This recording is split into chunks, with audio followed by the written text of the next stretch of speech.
podcast is part of the Pod Syndicate family. For more criminally compelling shows, articles, and conversations, head to wearepodsyndicate.com.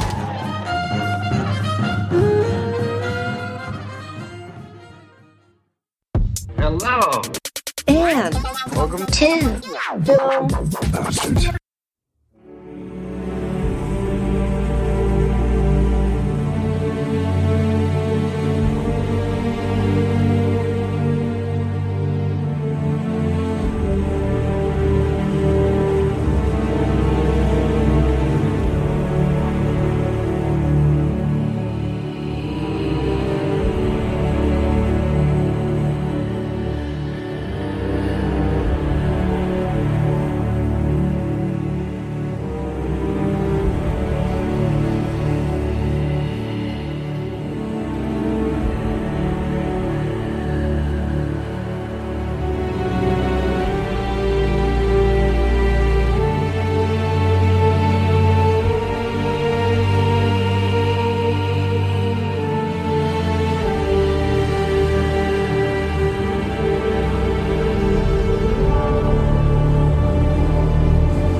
Hello there, and good morning, good afternoon, and good evening. Welcome to episode 419 of Film Bastards. My name is Ian Loring, and as always, I am joined by Mark Foster. Hello, everybody. There is Mark. Becky will be along at some point. She's not home from work yet, but joining us for, I think a bit of a Venn diagram of art and blockbuster in the main review, for which there is only one man who can be called upon. We have yanked him away from whatever 3-hour-long black and white Scandinavian epic he's been watching, clawed him away. It is his film, her movies, Jordan McGrath. Hello, Jordan. Hello, all.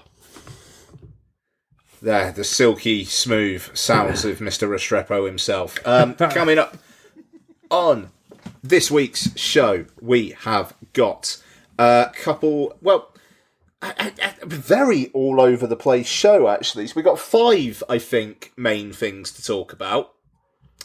We are going to be talking Denis Villeneuve's Dune Part 1. We can say Part 1 now, because Part 2's been greenlit, which is nice.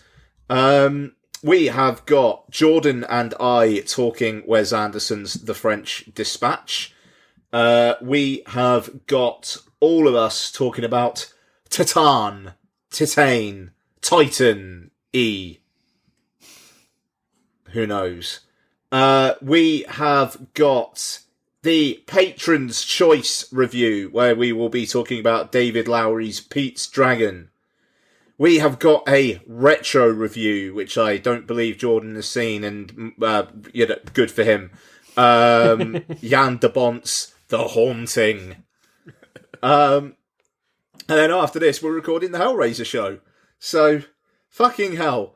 So I will be quick. Patreon.com/filmbastards. We have Jesus Fucking Wept, the Hellraiser shows, continuing on there. Like I say, we'll be recording our thoughts on Deader and Hellworld after recording the show, and then thank fuck we end them next week. Just Jesus Christ. Also, patrons get to choose the Patron's Choice review.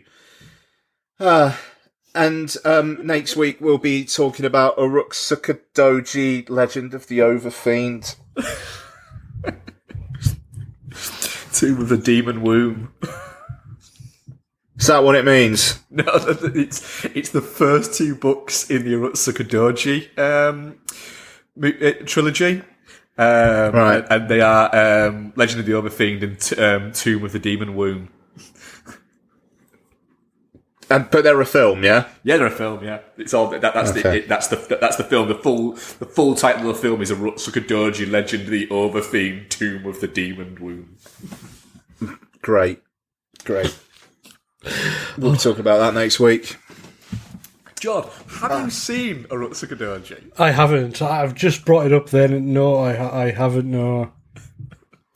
I don't think Ian knows that much about it. I'm going to go in blind. And he's going to go in cold. I'm expecting some messages. Great. So, I've got to watch that and 2 Hellraiser films in the same week. That's brilliant. It's really funny. fucking pleased about that, guys. I tell you what, brilliant.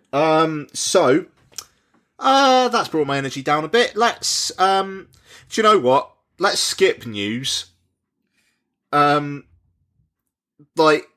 just, sad stuff and things being announced, and that's about it, really. I kind of feel like we got a lot to get through. Did anyone have anything burning that they wanted to talk about? No. I actually don't know what's happened, to be honest. Yeah, with the exception of like you say, the sad news, which I just don't think is something we need to cover. There's far too little detail out there about that. I think it's been a week that's kind of not had that much in it. Like I said, there's been the Dune announcement, but not much apart from that. Yeah. Okay, cool. We do have trailers, though. We do have trailers. So, and some interesting ones, I think, this week. Anyone got anything that they want to... Actually, no, I'll kick off with one. There's another Bruce Willis film. Deadlock. I saw this, I haven't watched it. So, it looks like he takes a dam hostage and has some sort of demand and says, if you don't do it, I'm going to flood the place. And somebody I've never heard of is the first build, and then he's the second build. He stands up. He walks about outside. Is it him walking though, or is it the standing because he refuses to walk unless they give him an extra $2 million? I think he walks. I just love the fact that you said he's took a dam hostage, as in he's literally tied a dam to a chair. John, at this point, would that surprise you? Well, twist. Yeah, that would be an impressive sort of the start of GoldenEye. Bruce Willis jumping off trying to imprison a dam. You don't want to see what Bruce Willis's quote is for jumping.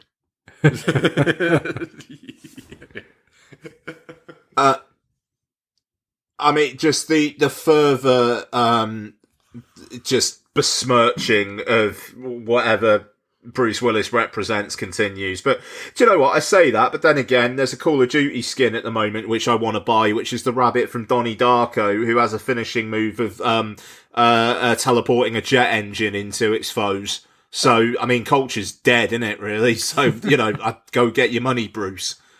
I don't really want it, but I do. But I don't. It's 20 quid. 20 quid for that. Jesus £20.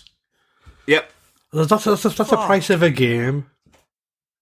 Yeah, I mean, the thing is, it's for fucking Warzone. It's free to play, innit? So they think they're justified in doing that. But yeah, Jesus. And yeah, I know it's fucking ridiculous. It's like the fucking Die Hard one, which I did very nearly buy because I wanted to do me as Bruce Willis and you as Rambo. I think that could have been fun, but it would have been 20 quid each, and that's not right.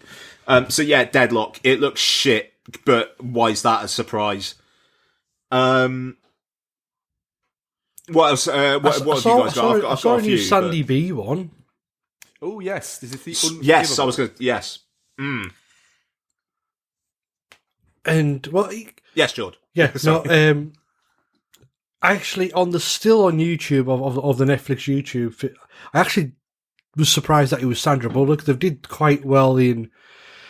I'm trying to use my words politically correctly. Gaunting her up. Yeah, gaunting. I was going to uglying her up, but that's the wrong term.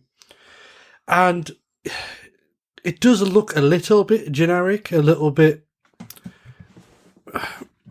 your normal family thrillery, but the people involved Yeah, it's a cast. I'm isn't it? interested. It's like you got D'Onofrio there, you got Viola Davis, so there must be something there for them to actually bite into.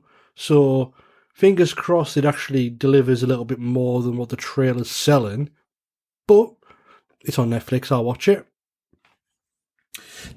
You see, this is the thing. It's like, it's on Netflix. I might watch it. Let's kind of see what the word is. That's just kind of how I am with Netflix stuff. I mean, it goes into my overall thesis and whatnot. But that film Worth about the 9/11 victims, I think Michael Keaton was in it. I haven't seen it yet because I'm sure it is, but it just disappeared. You know, and it's like, I don't think I've even seen it come up on my fucking algorithm. And it's like, I'll get to it, but then there's been no heat behind it. And so it's like, I'm sure I'll watch it at some point. And it feels like this could be one of those for me, unless people are like, nah, do you know what? This is actually real fucking good. Like, and people are really getting behind it. And you don't get that with these, but then again, I mean, Netflix are trying. Red Notice is playing at the cinema nearest to me next week. Really? You know, yeah.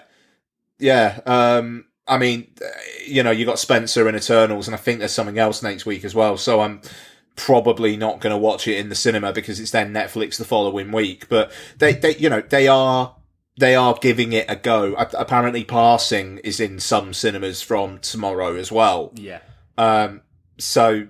Yeah, well, you know, yeah, we'll see how it goes, but it's not one I would go to the cinema for. It's one of those things where, because like, it was building up, it builds up a mystery of what has Sandra Bullock done to be in prison for 20 years, and I was thinking, oh, right. Well, the trailer tells you. Yeah, exactly, and I was like, oh, that might be something dark. It might be something like she's holding a child. Does she kill the child? Does she do something like that? Oh no, it just looks like she's killed the cop whilst protecting her sister, daughter, whoever that is. It's like, well, that's a bit boring, isn't it? Yeah, I was the same with the trailer. I did think. But is it a black cop though? Is that like the Viola Davis character is like his mum or his wife or something? Yeah, because that's an angle, isn't it? Sorry. Yeah. It's I was the same. I was going, is it? What's it going to be? What's it going to? Oh, it's that. Okay.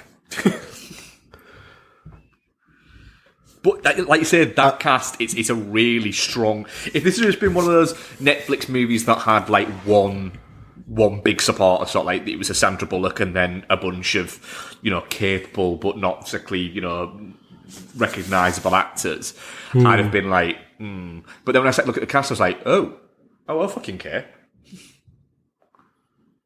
Yeah, quite.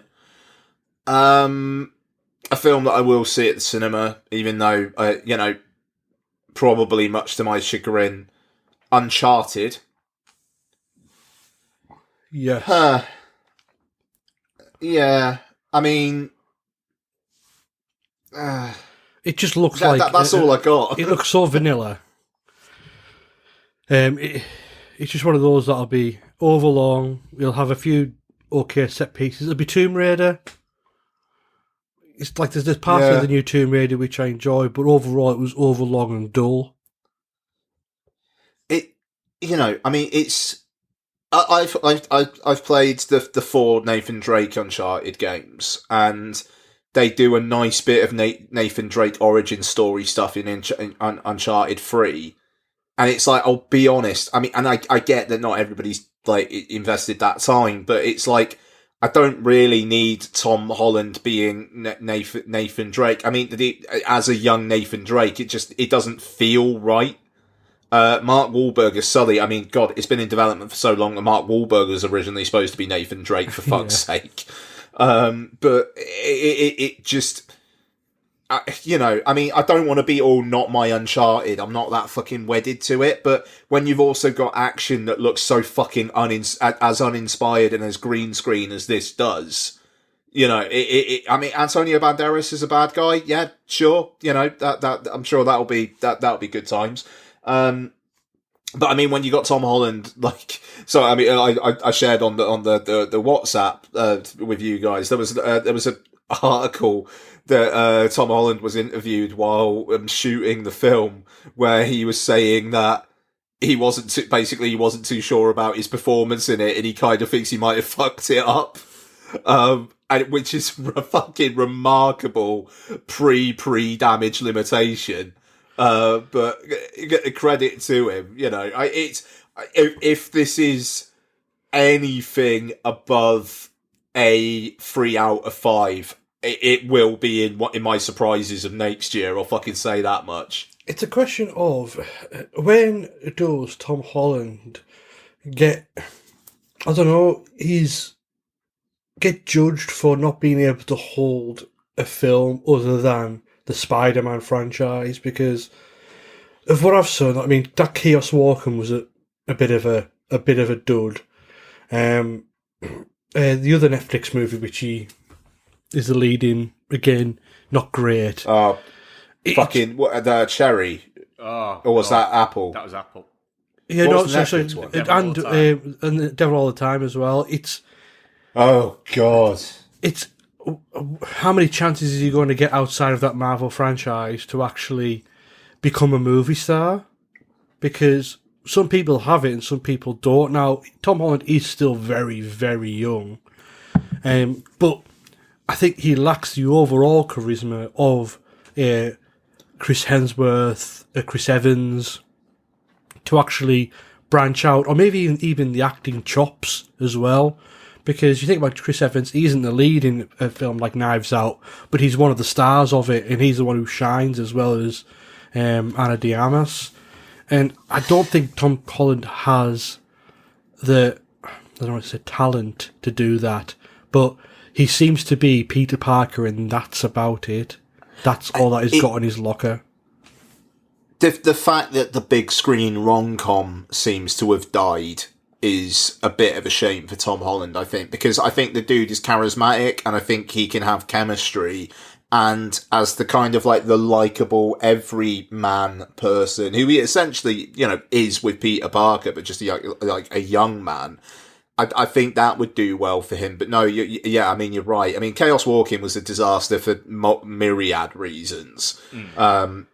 He needs to do a R-Pat, sorry, Daniel Radcliffe, and just go off and just do some weird shit and see if he actually does have what it takes to be an actor, not a movie star. Because Daniel Radcliffe post Potter there's a few misses there, but there's a lot of hits, and he's become a proper actor since finishing Potter. But I mean, The Devil All the Time, I think, kind of was that. It was directed by Antonio Campos, wasn't it? Who did Simon Killer, and it's, if I remember correctly, anyway. And that film is fucking weird. I mean, that is a weird film, but it's also just this fucking bleak, unrelentingly nasty, nihilistic thing where it did feel like everybody was going in it because they wanted to show how serious they could be. It was like Cherry. I mean, like that's the thing. It would be good to see him. I don't know. It just, they both felt very being weird, but in a kind of like career focused way. The thing is Cherry is without question a bad film. It's just not very good, and it's also a little bit. I think you can also say a similar thing about the Russos, because that film's badly made. It's lazy, and it's not a very good film. But The Devil All the Time, although I agree that it is overtly nihilistic and just nasty. I can see why some people would think that it could get something out of it, whereas Cherry, I am the exact opposite. I mean, Cherry was the Russos swaggering around with massive fucking bollocks, thinking that they frankly thinking that they were hot shit when they were actually cold diarrhea with that film. I mean, like that, I mean, like, they sold it to Apple for like an absolute fucking shitload, and they had Tom Holland, and then it's basically like a student version of a Jonas Ackerland film. Yeah, it just no. Best of luck to Tom Holland, because I mean, like, the dude seems like a genuinely nice guy, and he just like, yeah. This ain't it, Chief. At least based on the trailer. Yeah. I've got two others. Go on. New House of Gucci trailer. Oh, I haven't seen that. Oh. Does that come out today? Yeah, like literally in the last hour. Ah, right. Fucking. It's going to go one of two ways, that film, and I can't wait for either one. Yeah, I mean, I think it's one of those films that I'm kind of. I'll be more. There's actually two films out that what trailers talk about where I will be more disappointed if it's under 2 hours than if it's over 2 hours. Hell yeah! It just looks like it's the Lady Gaga show with a lot of really fucking talented people around her, and that's absolutely fine. Let's go. Yeah, and it's out in like what, 4 weeks? I want to say November the 26th. Yes, it is. Oh, nice. So yeah, fucking cannot wait. I got one more, which is weirdly probably the biggie of the week. Has anyone got anything else? No. It depends what this one is. Lightyear. It's not Lightyear. Okay, go on then. We have a new Michael Bay movie. Oh God! Do you know what? Let me just touch on Lightyear, because I think that probably is the biggie of the week for this particular podcast. Lightyear, really looking forward to it. I think it's fucking amazing how weirdly tied up in knots people seem to be about, well, what exactly is it? Like, in terms of the world of the Toy Story universe. I don't really care. It just looks fun. I don't classy music choice, unsurprising, but classy. Yeah, I don't see how people are that confused about it. Yeah, I don't care. It's a fucking Pixar film about the real person who inspired Buzz Lightyear. Fine, whatever. Yeah, that's absolutely fine. Move on. It is one of those. It's like I actually saw it and went, wait, oh, fair enough. Do you know what? That's not a bad idea. I prefer that to Toy Story 5, and I prefer it to a spin-off of any of the characters. Why not? If we are going to get a family action film, great. Yep. You know, just that's it. You know, and that looks like what this is going to be. Doesn't look like it's going to be like aiming specifically for kids. It feels like it knows that Buzz Lightyear basically kind of crosses generations at this point, and you could just have it be a fun space film. Great. Yeah, absolutely. Yeah, I am. Yeah, I'm actually. Yeah. I enjoyed the trailer. It looks good. Yep, absolutely. See how it goes. George, thoughts on it? Yeah, I watched it. I mean, it didn't really hit anything with me. I thought it was a decent trailer, and I'll watch it, but it's not something that I was wanting at all.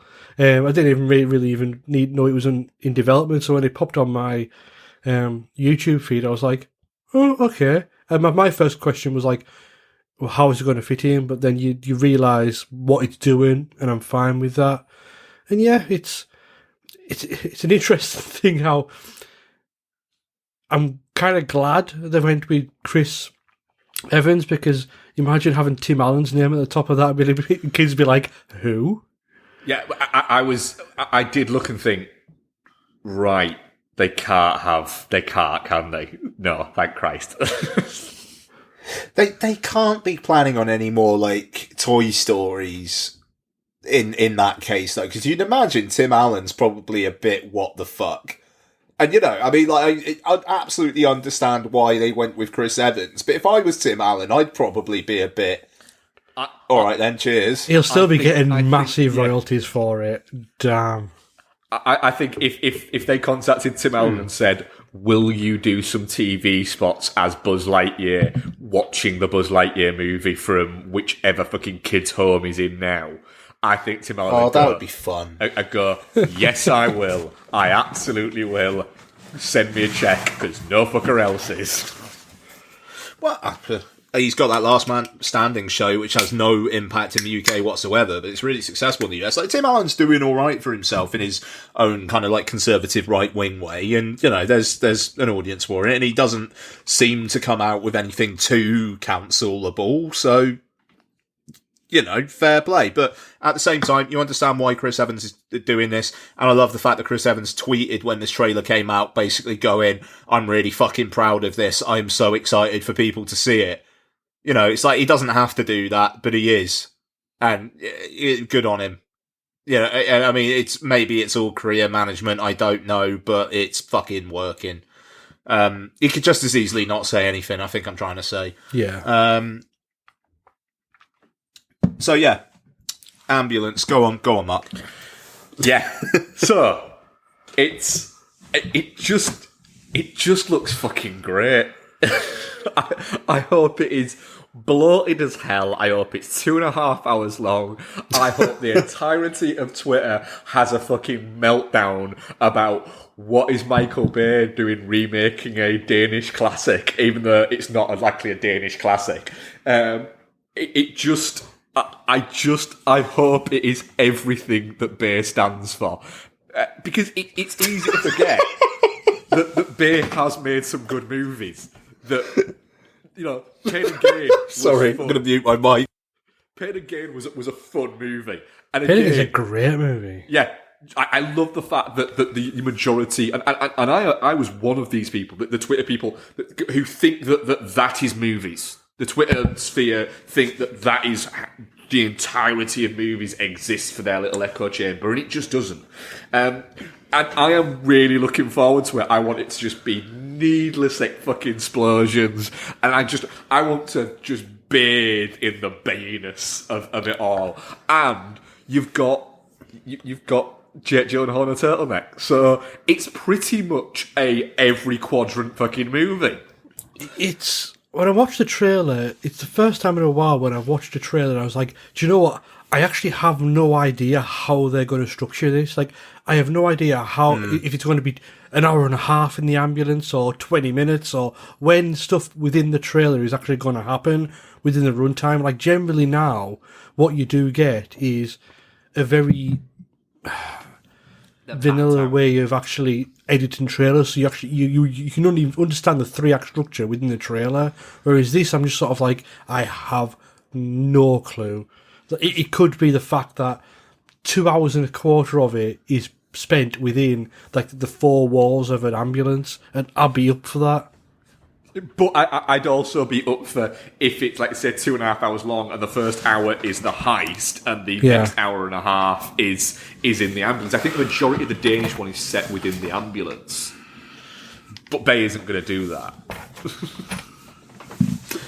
And again, I said to you guys earlier in the week on this, but JQG was interviewed on the Empire podcast last week, and Chris Hewitt was like talking about directors that he'd worked with and how like he's worked with a couple of directors a couple of times, and like how does he like talking about his relationship with them, and then he literally says, and I recently worked with Michael Bay and I got on really well with him, and that guy really is all about cinema and the craft and blah, blah, blah. And he was really effusive about Michael Bay, and that had me excited. I mean, the trailer, I won't lie, I wasn't like huge on the trailer. I just, again, like you guys are saying, you don't really know what it is. You know, I mean, obviously you know the story, but not necessarily how the film is actually going to be constructed. But you know, I get some almost Tony Scott taking a Pelham 1-2-3 kind of vibes from this, you know, or Unstoppable, you know, just like mid-level action, like mid-budget action film, but shot by a fucking genius. Yeah, I mean, I genuinely, I think taking a Pelham 123, Tony Scott's version of it, it is one of the great underrated action thrillers of the past 20 years. It's fantastic. It genuinely has one of the best closings. I mean, Taking of Pelham 123 has one of the best closings of any movie, but take away maybe Blowout and a couple of other bits, it has Travolta's one of Travolta's best on-screen moments at the end of Taking of Pelham 123. I mean, it's also got "Lick My Bunghole, Motherfucker," which is one of his greatest on-screen moments, but it's not at the end. I mean, Jesus Christ, I like the film so much. I did. I think it was the first defending that I wrote for Eat, Sleep, Live film back in the day. I fucking love Taking a Pelham 123. Man, I need to rewatch very soon. But so, and I'm not necessarily. Well, no, I mean, I think it's fair to say that Michael Bay is a genius in certain ways, in aspects. You know, I mean, like in action direction, there are probably few better. It's just there are other aspects of his filmmaking that there are many people who are much better. But that's absolutely fine. I don't feel like it's going to be another Six Underground. Like that. Yeah, I mean, Jesus Christ. But then again, Six Underground, that first 20-25 minutes or so... Brilliant. ...is fucking... Yeah, it's incredible. And then it just turns to absolute dreck after that. Regarding action filmmaking and momentum and how to keep that at a pulsating level, he is the best person for it. He is able to shoot and edit in a way where... it's always seeming fast and refreshing, and I like that about Michael Bay. It's just when he actually has to tell a story, that's where it comes down. In his later career, however, early on in his career, he was decent. He had some decent scripts. I mean, I still love The Rock. It is brilliant. And so give him a good script, and he will be able to direct the hell out of it. But I think the difference between something like, let's say, The Rock, for instance, and Pearl Harbor, let's take two that are fairly close to each other, is that the Rock, the propulsion of the movie is it is the action. The action is taking you from one place to another. Whereas something like Pearl Harbor, it tried to go, right, we'll have the action here, and then we'll have the story over here, and the story over here, and then we'll have the action here again. And that's where it doesn't work. It's why the first Transformers movie worked really well, because the action is taking you along the journey. Whereas in the later ones, it tried to do other bits at the same time, and it ended up just being a mishmash of crap. But yeah, if Ambulance is closer to something like The Rock or Bad Boys, then yeah, it could be really, really fucking fun. February, is it? Or is it January for Ambulance? January, I believe. January, okay. That feels like it's in the Bad Boys for Life. Everybody's gotten over Christmas and New Year. There's a bunch of Oscar-winning, Oscar botherers around. How about a nice slice of action? It is middle of February. Oh, okay. All right. So it's around Uncharted time. So yeah, it's the 18th of February. So it's guys going, do you want to go to the cinema for Valentine's? And girls going, what we got to see? Jake Gyllenhaal in a turtleneck, and them going, yes, please. Yeah. Or Tom Holland in a wife beater. Yeah. Or a short, really small shirt, whatever the fuck he's wearing. Anyway. Is Bex with us? She's not quite yet, no. Okay. Well, buckle in then, Mark. I want to say it as simple as I can, to try to shape it into words. The feelings in my heart. I don't love you. What? I don't love you. Already? Already what? Already? How do you know that? How can you be sure so quick? I'm sure. Ouch. That hurts me. The cruelty of it.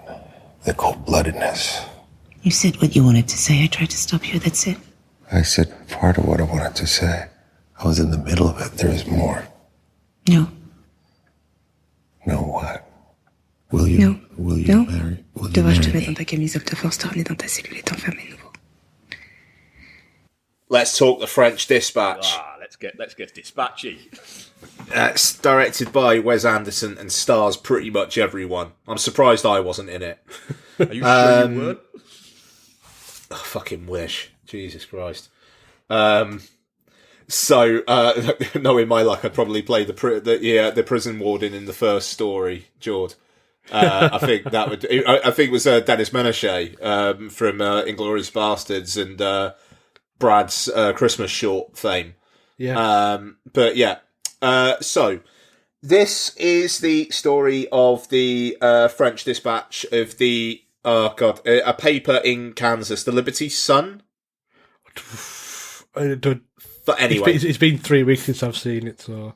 yeah, no, sorry, and I maybe missed like the first 2 or 3 minutes because parking. So anyway, it is essentially an anthology which oh god, I'm explaining this awfully. I'm ever so sorry. I'm going to start again. I'm going to forget to edit this out, but never mind. I'll show my working. So this is the story of a newspaper, a magazine like the New Yorker, which is kind of like closing down after the death of its editor, played by Bill Murray. And you get an anthology story where there's kind of like a travel section, 3 stories, and an obituary. So the 3 stories form the bulk of the film. The first is about a convict played by Benicio del Toro who creates works of art which are brought to fame by an art dealer played by Adrian Brody. The second is about a revolution, and Timothée Chalamet is a young revolutionary. Francis McDormand is the journalist who is basically writing about the revolution and has an affair with him. And the third is the story of Jeffrey Wright's kind of like food critic who becomes embroiled in the story of a kidnapping of a police chief's son, the police chief played by Matu Almeric. That sums it up, doesn't it, Jord? I'd say pretty much. Yeah, cool. At the start of it, Owen Wilson shows you around the city of the city of Ennui on the river of Blase. Yes. So I am fucking convinced that Mark would be wanting to scratch his eyes out watching this. I'm fairly certain we're going to see it on Friday or Saturday night. We did actually go out to see it, but again, parking completely screwed us because it was a completely new place to us, and we couldn't find anywhere to park, and it just got too late to even bother. Yeah, I got caught in some fucking nasty traffic going into Cardiff, and it was a whole thing, but I managed to like get there. It was like Owen Wilson was just like cycling around and talking about the place. I got the sense, George, it had really just started. It'd probably be maybe 5 minutes. Yeah. Okay. All right. So the French Dispatch. George saw this at LFF. I did. And I'm intrigued actually, George. So this has been getting some pretty mixed reaction. What was the energy like in the room like at the press screening? To be honest, I actually do think it was quite mixed as well. There was a few laughs here and there. I mean, mostly at the more slapstick elements of the film, but it's one of those things. Wes Anderson is a very mixed filmmaker. His style can either irk you or you can vibe with it, and he seems to have found his, I mean, even more so niche with the Grand Budapest Hotel, and this very much is within that wheelhouse. This isn't Tenenbaums or Life Aquatic, Wes Anderson. This is Budapest Hotel on crack. And I live for that. I live for the kookiness, to use a word. I love the overall aesthetic or the style, the way people act in his movies. It just seems, everybody seems to fit. And I think that's why he uses everybody so much, and even why people come back for such small roles, because even though I believe she's in the trailer, Saoirse Ronan's role in this movie is minuscule. Yeah, I mean, like, Elizabeth Moss is probably even less than her, eh? Absolutely. It's Tony Ravioli. He played young Benicio del Toro, didn't he? He did. Yeah. That's the thing. I mean, it says something, doesn't it, about like I think the warmth that people have for Anderson, and I think and for his sets, because I watched, and this isn't not about the movie, but I watched the Adrian Brody, I think GQ do a series on YouTube. It's like the films that made me, or the talk through the career.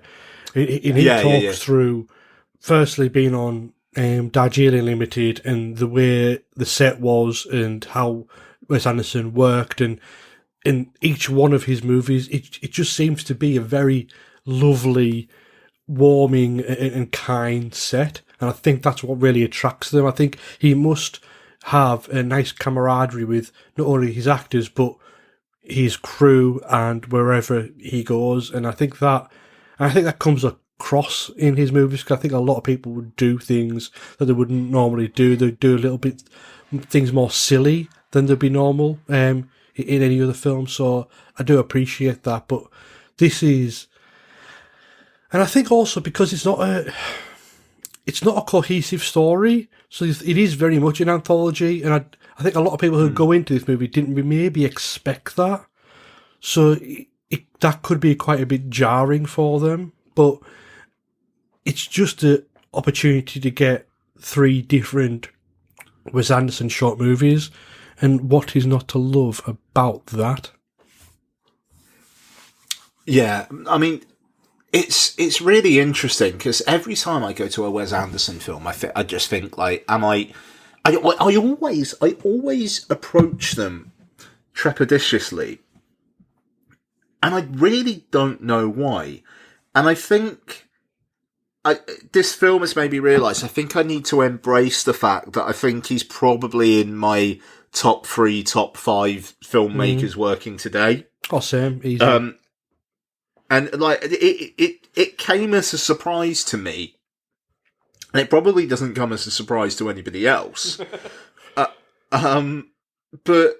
no, I mean, there you go. There's Mark's knowing laugh there, and it's absolutely. I fucking loved The French Dispatch. Like, I was into its world, just incredibly hardcore. Like, it's not being talked about for Oscars and things like that, but if this fucking thing doesn't get nominated for production design, there is just no sense at all. Like, the dude does create worlds, doesn't he? And he's done it again with this city, and the way that he's able to evoke a time and place in a city that doesn't actually fucking exist is remarkable. I mean, like, there's an exhibit in London at the moment that you can go to where like, there's like kind of like props and and you can see all this stuff, which I would dearly love to go to. It's such an inviting world, but also it is properly funny. I can't remember the fucking line, but there is Benicio del Toro laying out his kind of like life story and like why he's in prison and whatnot, and he's just like, and that's why I've enrolled myself into pottery and arts for beginners or something like that, and it is great. Also, actually, Mark, a selling point for you, titties. Yeah. Leah Seydoux, like full frontal, just to put that out there for you. So but I'm right. So, so it's already got 2 stars then. Yeah, there you go. So sorry, I'm classing down the joint there, but I just. Yeah. But so we're going to talk about 2 films that can't be more different, but they have 2 directors who can create worlds, as you said. It's you've got Wes Anderson, you've got Denis Villeneuve, sorry. Whereas when I was watching French Dispatch, and it's again, like, I do think with Wes Anderson and his overall style, you can very much look at Budapest and the French Dispatch as like the crystallization of his vision. Because if a window opens or something cracks or a door's ajar, you know it's been thought out of and there's a reason for it. That might be story-wise, or it just might be the fact that that is the best visual way of doing that. And it is so cliche to say, but he directs like an artist. So therefore, the frame, I think, comes first, and then he manages to tell the story through that style. And that is just wonderful for me. It's like, there's so much, like, don't get me wrong, I do like off the cuff, and I do like some filmmakers who like to get things where maybe it wasn't rehearsed or anything like that, but I love the whole stilted, rehearsed energy that comes with Wes Anderson movies. It's just, it is like a warm hug for me. When I can put the French Dispatch on, when I can do, and when it comes out on home release, I will be happy for the 2 hours that's on screen, or actually 1 hour 45, because you just gets transported to a lovely place that I would love to visit.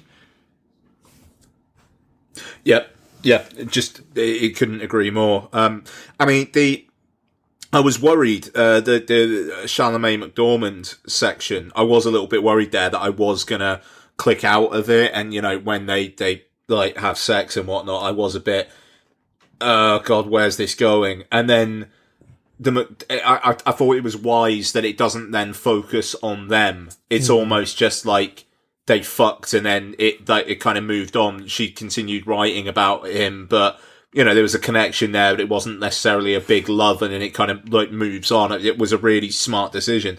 But I mean, to be clear, I really, really liked all the stories.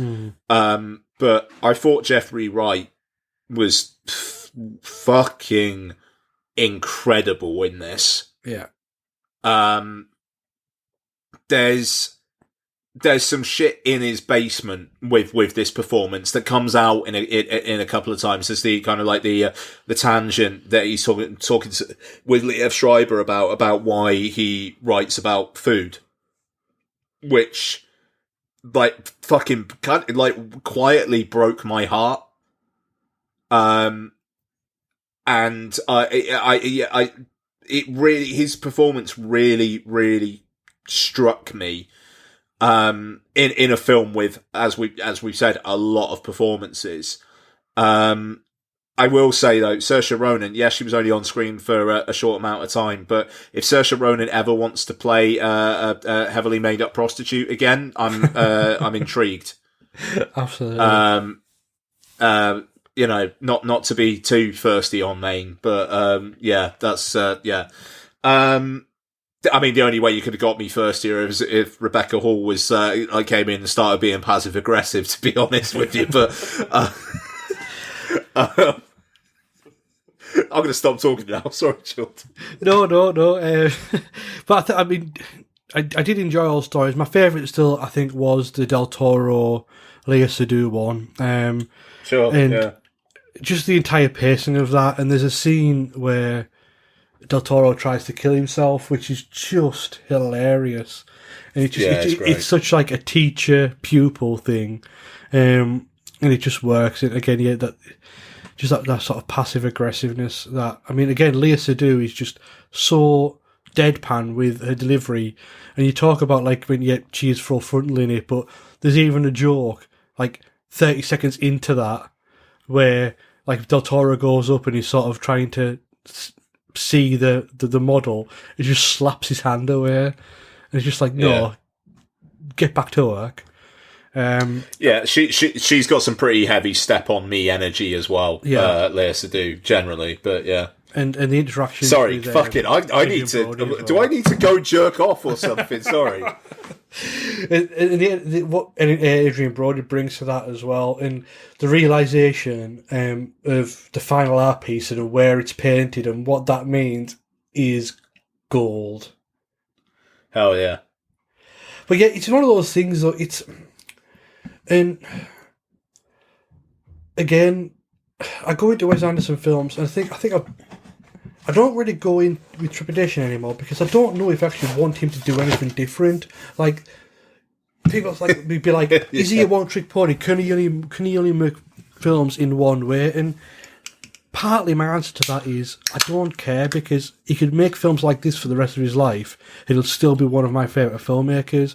I don't need to see him make a run-of-the-mill thriller or anything like that, because why take somebody out of their talent zone and just challenge them in a way which I don't think is required? It's like, I don't want Hitchcock to make a romantic comedy. I mean, I've not seen the film yet, and I am somebody who is very, very more towards the myth with Wes Anderson. But why would he ever need to make something that isn't a Wes Anderson movie? He's, whether I like him or not, is immaterial. He very much is an author who has his own style and has his own world, and I think you can tell very quickly with watching a Wes Anderson film if you saw a still from a new Wes Anderson film that you'd nobody heard of, and you said, "Oh, whose film is this?" I would think you'd pretty much be able to go, "Shit, is that Wes Anderson?" So why would they need to make anything other than Wes Anderson movies? It would make no sense. And I would probably say that as in directors working today, and you're talking about like auteurism and things like that, I think he is probably the one working today that is the easiestly, what a terrible English that is, that is most visibly an auteur, because both sort of audiologically with his dialogue and visually, it's undescribable of like what his style is, because he has a voice and he has a visual style, and whereas yes, the Coens have had that in the past and still do, but they do sort of flit in and out. Same with Paul Thomas Anderson. He might have a visual way of telling stories, but it's nothing so brash and so in your face as Wes Anderson. It's like I've got a fair few big books on Wes Anderson, and like there's even like a fairly popular Instagram, which I would say anybody should follow, called Accidentally Wes Anderson, and it's all of like buildings that are in real life which would work in a Wes Anderson movie, and I think they released a book like last year. It's wonderful. But yeah, French Dispatch is very much recommend from me. I think I like Budapest a bit more, but I think that's because of the strength of Ralph Fiennes in that role and just how much of a surprise that performance was at the time. Yeah, I think I'm going to give the old Booty Poo another go in the next few days. I don't know. George, I think we probably need to pull the trigger on that mooted, just talking through the Wes Anderson film side project that we were going to do. I kind of just want to fucking get into them. Yeah. Luxuriate. I think I think would be the correct parlance to use for this one. Yeah. So we'll discuss, but I think I want to do that. And also, he's shooting one in like Spain at the moment, which will probably be out next year. So hopefully, maybe we can time something up. Anyway, Emphatically, definitely not shit from myself. Jord, I assume you're the same. Absolutely, 100%. Yeah, great stuff. Do we have an audience poll on this, Mark? I forgot to do it because selfishly I didn't watch it, so I just didn't do it. Okay, because apparently I'm a prick. Okay. No, of course not. Is Bex with us? She still isn't. I'm going through that everly creepy thing, and I'm going to have a look at find my iPhone and find out how close she is. Okie dokie, no worries. That's a good plan. She's 4 miles away. Okay, that sounds like she might still be a little bit then. The 4 mile bit is like basically all 70 mile an hour, so she'll be about 5 minutes. Okay, alright, cool. Well, I'll tell you what then. Why don't we do a little bit of Jord? What have you been watching recently? Oh, well, to be honest, not a huge amount. I will talk about... I'm just putting my letterbox up so I can actually see. I watched... There is a podcast. It's not going anymore, but it's one of the best comedy podcasts that there has been in the last sort of decade, called the Parapod. And this is 2 British comedians, Ian Boldsworth and Barry Dodds, who... You have one who is a skeptic on all things supernatural or spooky, and the other one who is very much takes it all in, is very gullible, believes everything that you would tell him. And this is a podcast they did a few years ago, but they took a break because they made a documentary where they travelled the country going to spooky places. Now, I was really waiting for this because, I mean, they were touring it around the country and they weren't showing it, but it turned up on iTunes for like $7.99 and then quickly went down to $2.99 to buy it, so it couldn't have been doing very well. But I was a bit disappointed, to be honest. I mean, as a fan of the podcast, the dynamic between the two is excellent. They're very funny. You've got them. They're just the arguments between the two. However, it's one of those things where they go to spooky places, sit in them, and then, well, nothing happens because ghosts don't exist. And it's just one person trying to practical joke the other because they need to film something, because just 2 comics sat in a room isn't very visually interesting. So it's a bit... It suffers from its own structure and its own premise, really, which is a shame. The other thing that I've watched, and I'd watched this many, many, many years ago, and I remember quite liking it, and it was just on the films under 90 minutes part on Netflix, and I was like, do you know what, I'll give this another go, and it was Vantage Point. The Dennis Quaid, is it Dennis Quaid? Dennis Quaid, Sigourney Weaver, you've got Forrest Whitaker, Matthew Fox, and God, this film is bad. Yeah. Yeah, it is. Yeah, it's like I remember thinking, oh, this is doing something really interesting with the structure and going back and doing this, but no, it's an absolute mess. And not even worth the 80 whatever something minutes it is before credits. It's hilariously bad. The way it sort of crashes to where all these storylines do finally commence and get together, it's laughable at times. Really, really bad. So that's really it for me. The only other thing that, I mean, you've talked about it, Venom Let There Be Carnage. I enjoyed it.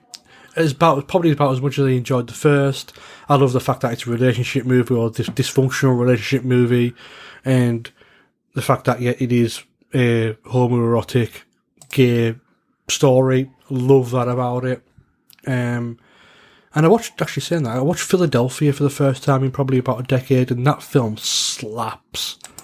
Good movie. I forgot just how good that movie is, and not only because of Tom Hanks' performance, but Denzel Washington in that movie is just superb. But it has that great feeling of, and actually, is it Mary Steenburgen as well, who plays the other lawyer, where it's like, you know, she's hating what she's doing, but she's a good lawyer, so she has to do it because that's her job.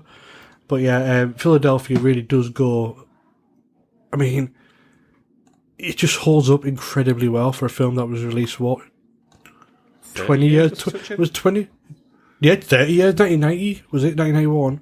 So 30 years ago. Christ. Yeah. Was it 91, 92? I think it was, wasn't it? Absolutely great. I mean, the fact that I think he followed. Actually, it might have been 92, 93 because I think he followed Silence of the Lambs 93. with this, and it was 91 was Silence of the Lambs. Yeah, so 93 was Philadelphia. Yeah, definitely. If you haven't seen Philadelphia in a while, go out and watch it. And that's it for me, really. I mean, I watched Ant-Man, but Ant-Man's Ant-Man. It's fine. Ant-Man is Ant-Man. He is.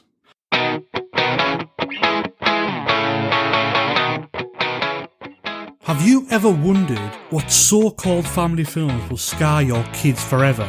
Putting 4 and 5-year-olds in front of this movie, it's like, if they didn't know what death was before this, they're going to know it after it. They're going to know it after it, and they're going to be freaking terrified. And they're going to be questioning you. Yeah.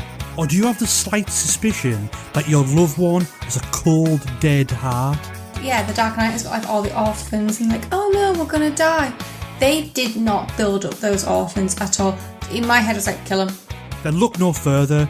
The His Film Her Movie podcast is the show for you. It's the movie podcast that celebrates the contrasting cinematic tastes of its hosts. So join Jordan and Lauren every week on their unique journey through the land of the silver screen. So if you're looking for a few laughs, some fun film-related chat, then get involved. You can find us on Apple Podcasts, Spotify, Stitcher, or wherever you get your podcasts.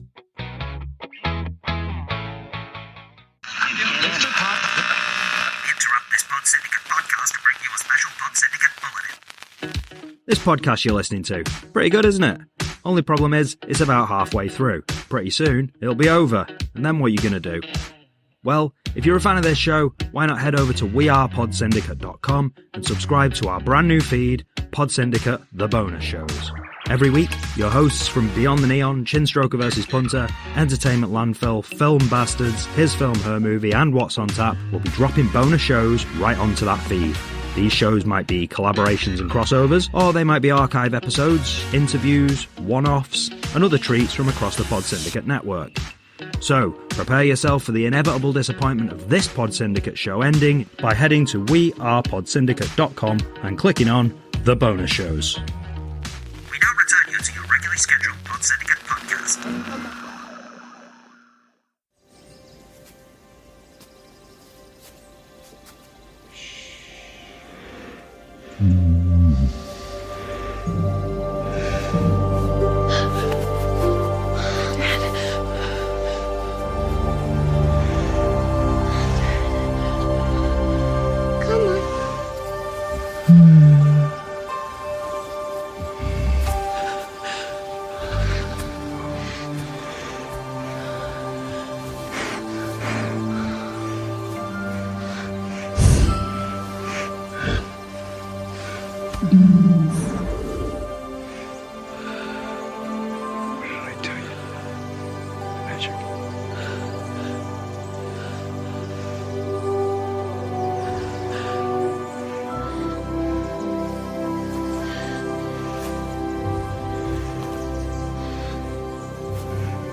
Should we do Pete's Dragon? Because I know Okay. Bex hasn't actually watched Pete's Dragon yet because she forgot.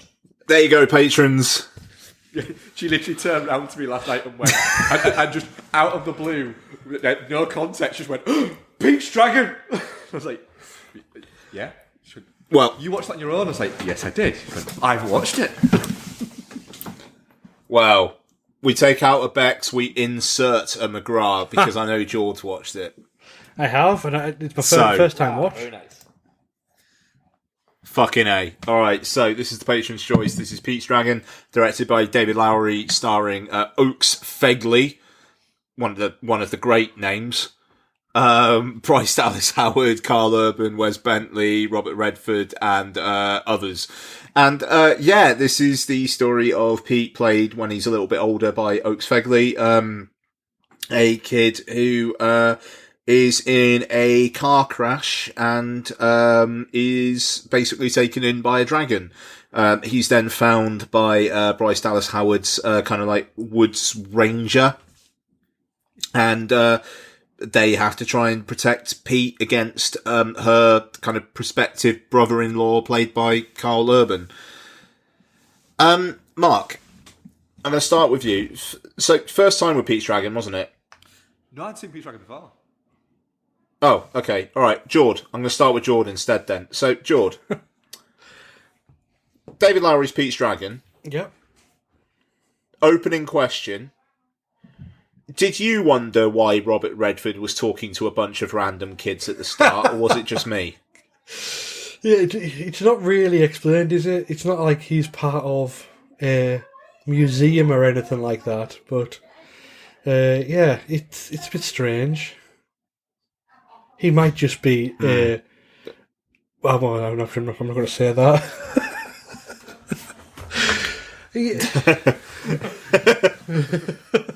Nice. I'm not going to say that. Because I know Robert Redford likes to sue people. But no, I mean, Pete's Dragon, it's one of those I've been meaning to watch for a long time, just because I am a fan of David Lowery, and when it came out in the cinemas, I wasn't really enamored with. I was like, oh, another retell. Well, not another, but just a retelling of an animated film that I'd seen when I was a child and I didn't really care for. But this is an absolutely lovely little movie.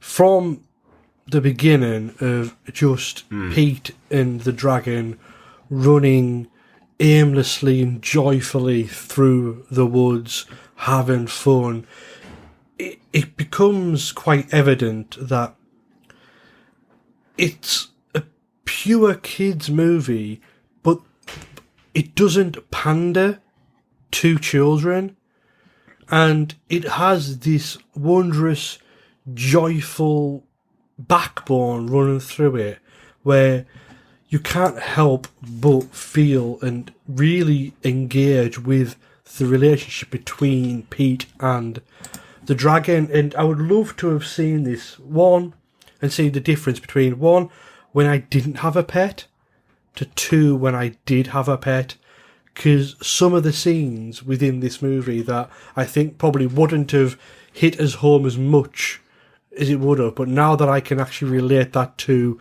the fact that if anything happened to my pet, I would be distraught. It really does strike that emotional core. There are parts of it which, the film looks great. Carl Urban's evil baddie, I don't really. He's literally there to be a baddie. I don't understand any of his motivations to do anything, but I kind of forgive that just because the fact of the film is just this warm, lovable piece of cinema that I really can't criticise that much, because it's just a really well-made, well-directed kids movie. And I would say, even though yes, it is a kids movie, anybody, it's just a pure family entertainment. Yeah, I like the way that Carl Urban's character is basically, well, I don't know what the fuck I'm going to do with it, but I know it's basically step one, get dragon, step two, question mark, step three, dollar signs. Exactly. I mean, that's it's laughably like cartoonish of like, it's something different, money. It's sort of King Kong. but it works. Yeah. Like that it is just like, yeah, that person probably would do that and think that, so okay, fair enough, you know. Yeah, no, absolutely. So I kind of picked this around the time that we were talking about the Green Knight, and for various reasons we've been a little bit delayed in talking about this. But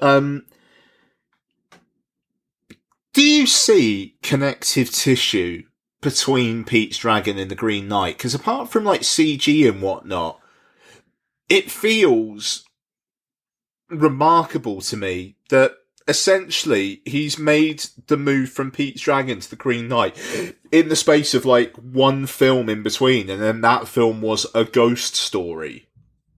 Like, wasn't obviously the there's Old Man and the Gun in CG between? there, but fuck, the Old Man and the Gun. Sorry, you are right. The Old Man and the Gun was there.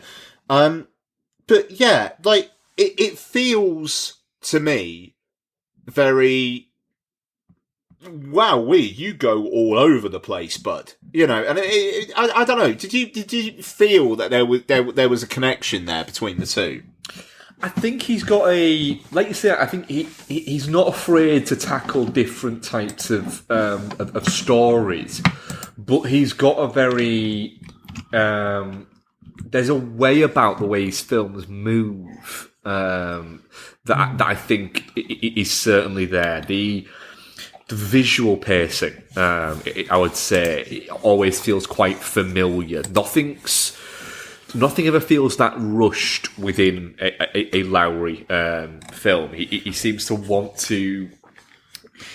He's a very visual filmmaker, but also as well, he's not without the ability to tell a story.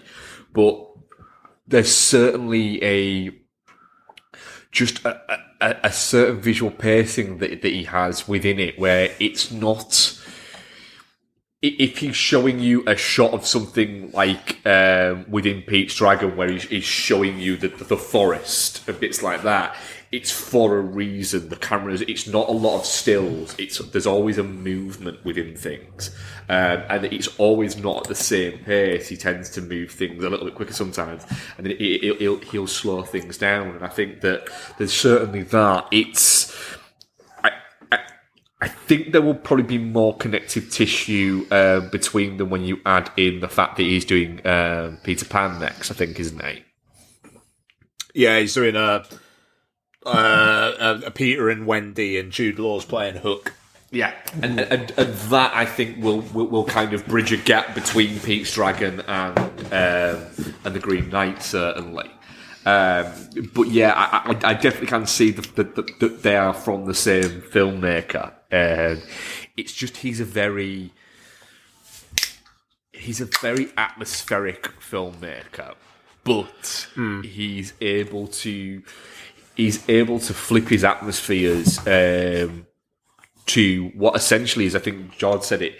This is a kids' film that can be watched by the whole family, but it ostensibly is it's aimed at younger kids, which I really like about it.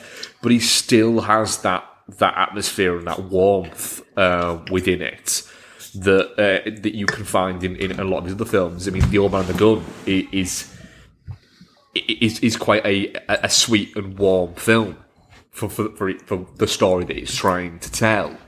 Is there, and then when you add in something like a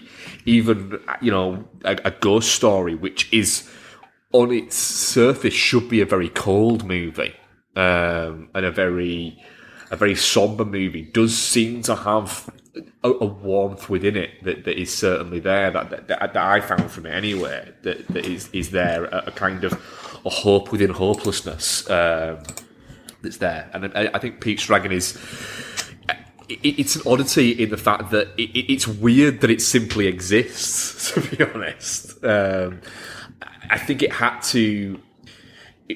This exists. I don't think this would exist if it wouldn't have happened had Lion King or Jungle Book come first, if that makes sense. Yeah. It was almost a proving ground for those movies, and the fact that it didn't do very well, but critically it was quite well received, and they almost like went, right, well, we've got this technology now, we know what not to do almost. We know what to do next, but we certainly haven't embarrassed ourselves with Pete's Dragon. It will certainly have a following, and it did as well critically. It just maybe didn't do as well commercially. It's one of those things where, and I know, yes, it is a Disney movie, but I think what really, sings to me is it seems to have these like indie sensibilities. Like it feels kind of like an independent movie. It's not like a big old shiny blockbuster like, as you said, like a Lion King. I don't know if it's just the fact that he has this sort of lyricism with the way he shoots stuff, or they put nice acoustic soft rock over some of the sequences, but you can tell that somebody who normally works within the realm of low budgets has made this. Yeah, absolutely. Yeah. He's playing with a lot of toys, but not showing off with them. That's it, because you got to think, it's like, regarding like special effects, the only real major special effect is the dragon. Everything else is very Northwestern America. It's lumberjacks and small towns. It's that fish out of water feeling of something so fantastical in a world that we know. Yeah, I mean, the thing is, I mean, the film cost like $135 million, I think the listed budget is. And I think that's because... Was it? Unlike... I've got the listed budget here at $65 million as a production budget. Oh, hang on. Where's that on? That is on Wikipedia. What did Box Office Mojo say the other day? Hang on, I just want to make sure. Or was that the worldwide take? The worldwide take was 143 million. Yeah, maybe I'm... Hang on. Pete's Dragon... Because if it was 135 million, then I'll be shouting, "What the hell? What the hell have you done with 135 million dollars? He's pocketed 70."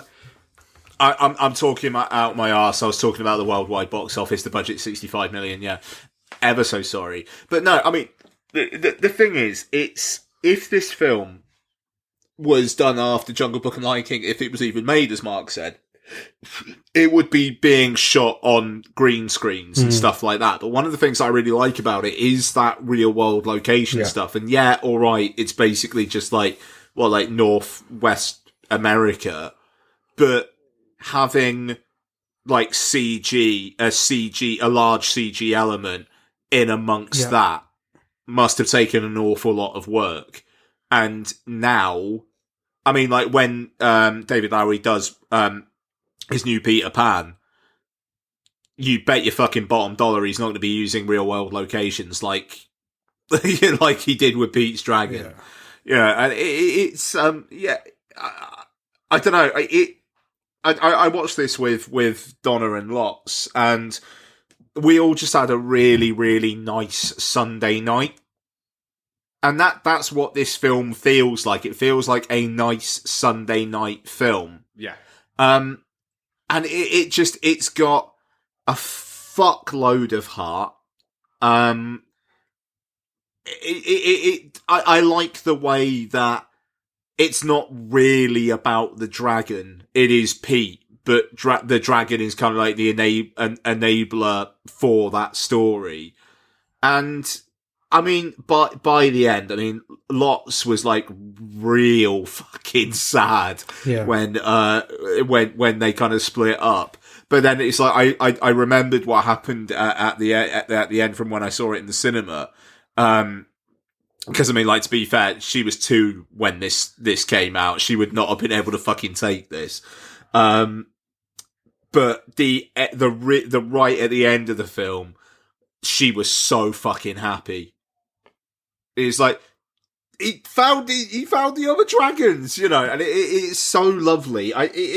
This is the thing. I mean, like David Lowery, like I say, he feels quite schizophrenic in his choices as a filmmaker. But he's been on the Blank Check podcast a couple of times, and he's just this guy who lived in Texas, and he had a job as a projectionist, and he just fucking loved film from like an early age. And like, I think he kind of, Owen Wilson was like a local hero or something, you know.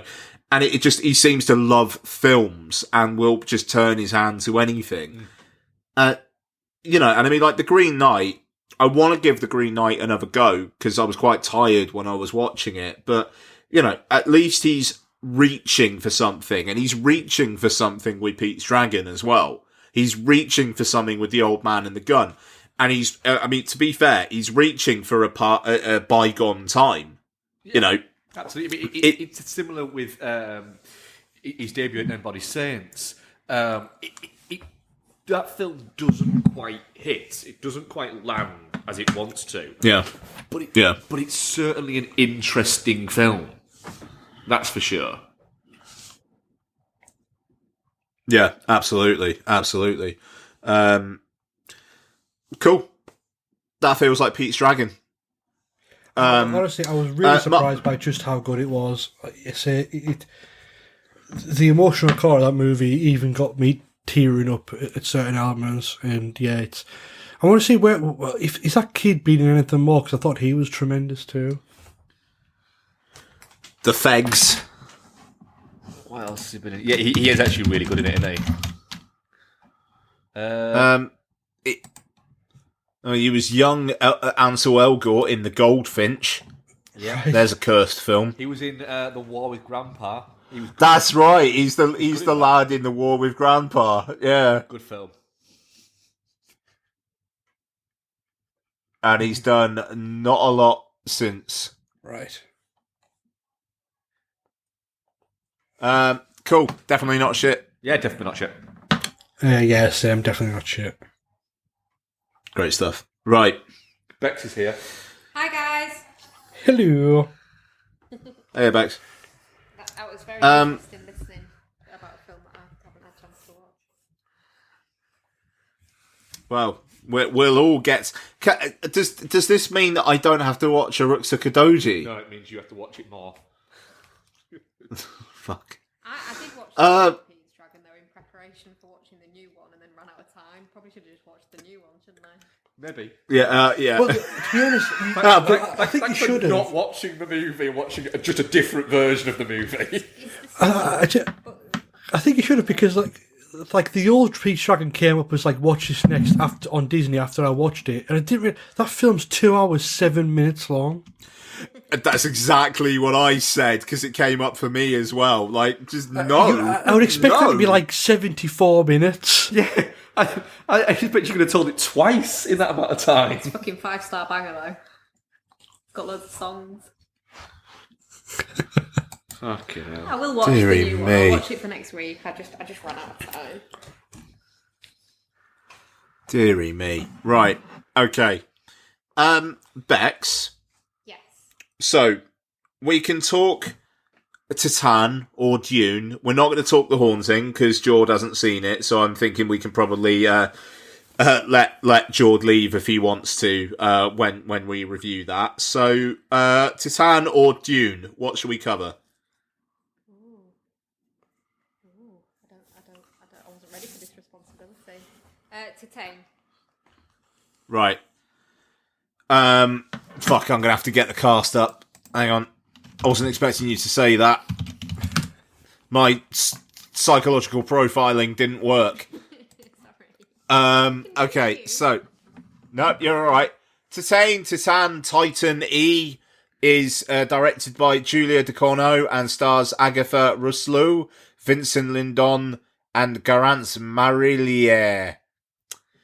We have specifically had a request. Levels of butchering there. I enjoyed that. Hell yeah. Hell yeah. We have specifically had a request from long-term listener Craig Dawson that we try not to spoil the film. Oh.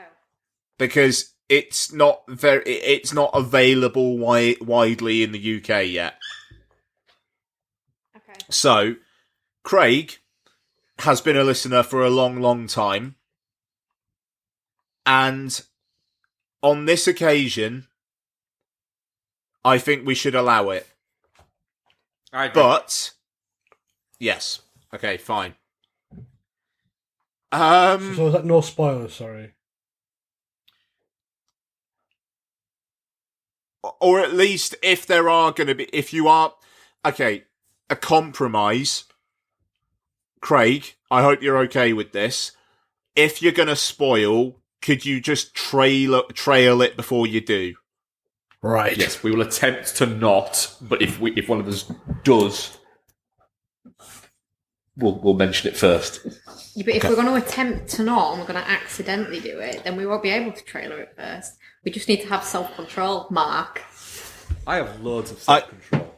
If I have to do some editing, I'll do some editing. Okay. I'll try. Right, I'm gonna read the first paragraph of the Wikipedia plot summary. Because I think this will get a sense of you can't explain the plot of this film that much unless you really are going to go spoilery. So let's see how this goes. The IMDb one's great. Oh, fuck. I'm going to read both of them. Right. No, actually, Becky's going to read the IMDb one. I'll read the Wikipedia one.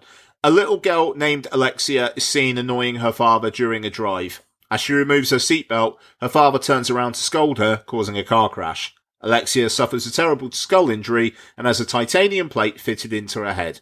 When she gets out of the hospital, she shuns her parents and embraces their car passionately.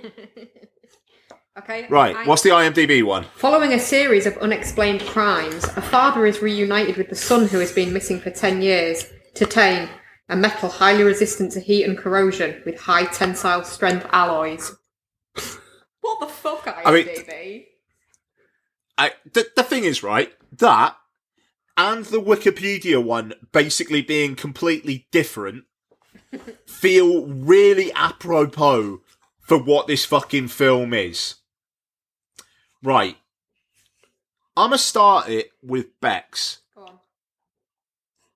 Bex, how much did you want to have sex with Mark after this film finished?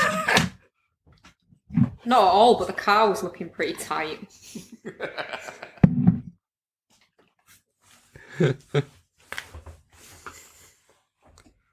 And what did you think of the film? I fucking loved it, to be fair. I thought it was great. I kind of immediately want to watch it again. I really enjoyed it. I thought it was fucking bonkers, but I really, really enjoyed it. But then Raw was the same. Raw was fucking mad, but it was great. So, I mean, and I think that's what I was trying to say last week. Just, it is fucking insane just how purely entertaining this film is. Mm-hmm. Yeah, so, Jord, I mean, do you know what? I can't even think of a fucking question with this. What do you think it's saying? Yeah, I mean, I've give 5 stars to 2 films this year. One was Annette, and the second one was Titane, or whatever you want to call it. Just call it titanium in French. Yeah, I adored this movie. And as you said, yes, it's ridiculously entertaining, but what I actually think it does incredibly, incredibly well is it plays with empathy in a way that is quite interesting, just because, and I don't want to, this is when I'm trying to get not into spoilers, it's what happens in the second half of the film creates a relationship between, when you're watching between characters, that you completely forget what's happened before it, and you're sort of like, oh, I hope this happens, but no, wait, this person was somebody in a different life. And I just love that character arc. Again, I don't know what the film is seeing it's partially nonsensical at times. It might be saying something about past trauma and things like that, but yeah, I found it incredibly watchable. I couldn't keep my eyes off it. There's a sequence within a disco with Future Islands playing, which is just glorious. And the way that scene actually finishes and you realising what's happening is kind of shocking. But yeah, it's one of those things where you can actually say there's not a film out there like Titane. There's just not. It is a full-on, true original, and I really, really enjoy that for it. And yet, the actual arc of that lead character is something to experience, because I tell you what, I actually really cared for her at the end. And I did not expect how she starts out with like her relationships with other people. Yeah. Yeah. And I mean, I think my first line of my letterbox review was let me just get it up 2 seconds. And then you're gonna find your letterbox review. Boom. Yeah. I just said serial killer in the Lonely Hearts Club Crazy Band. And what sentence could not want you to watch a film more? Really? Thing is, it's a complete what the fuck of a movie, and there is some. It's not spoilery to say that there is some fucking body horror in there, but it doesn't feel gratuitously body horror-y to me. No. No, I mean I'll add to the conversation there in saying that I was fully prepared for thanks I hate it. And I didn't really get that. There's a couple of moments, don't get me wrong, but it never quite, there were reports that like at the LFF press screening somebody fainted. And I'll be, and I've heard a couple of other like incidents like that, and I'm a little bit. Is this the first kind of body horror-y kind of thing you've seen? And I say that as someone who expressly hates that particular subgenre of horror and cinema in general, but I don't know. Maybe I've just seen enough that the stuff in this had inured me to it somewhat, but it's not that bad. And especially, once you get the idea of what is actually going on, the sequences later are just more of that, really. But also, the film isn't, nihilistic, and it's not wallowing in it, and it's not going, look how cool this is. It's quite matter of fact in its depictions of that stuff. But then also, it is very, very, very, very funny at points. There is a sequence of prolonged violence in this film, which is fucking brilliant. Hilarious. Probably one of my sequences, probably of the year. The look on her face. It's perfectly slapstick, and it's just unbelievable. But I think the only part I would say is maybe shocking is, I mean, anything to do with itching always sort of got me. But there's a sequence in a bathroom which, that was like, I did actually say, "Oh God." Was that the one just after she'd seen the poster? Yes. Yeah, fucking hell, we both cringed at that, didn't we? Yeah. Because I think because you knew what was coming. Yeah, absolutely. And you knew what it was going to sound like. Like, I didn't watch that, but I heard it. I just want to throw it to Mark for a second. So, You'd seen Raw, hadn't you? Yes. Yeah. Okay. So I haven't seen Raw, and I have no intention of watching Raw, despite liking Titane. With this film, is Julia Ducournau, in your opinion, a genuine artist, or someone who has basically submitted a film to Cannes, it's got into competition, it's won the Palme d'Or, and she's been like, fucking hell, I only made this for a laugh? What are your thoughts there? Hang on a second, that's fucking weird. What? So, Garance Marillier and her sister in Raw are called Justine, which is Garance Marillier's character name in this, and Alexia. It's a bit weird.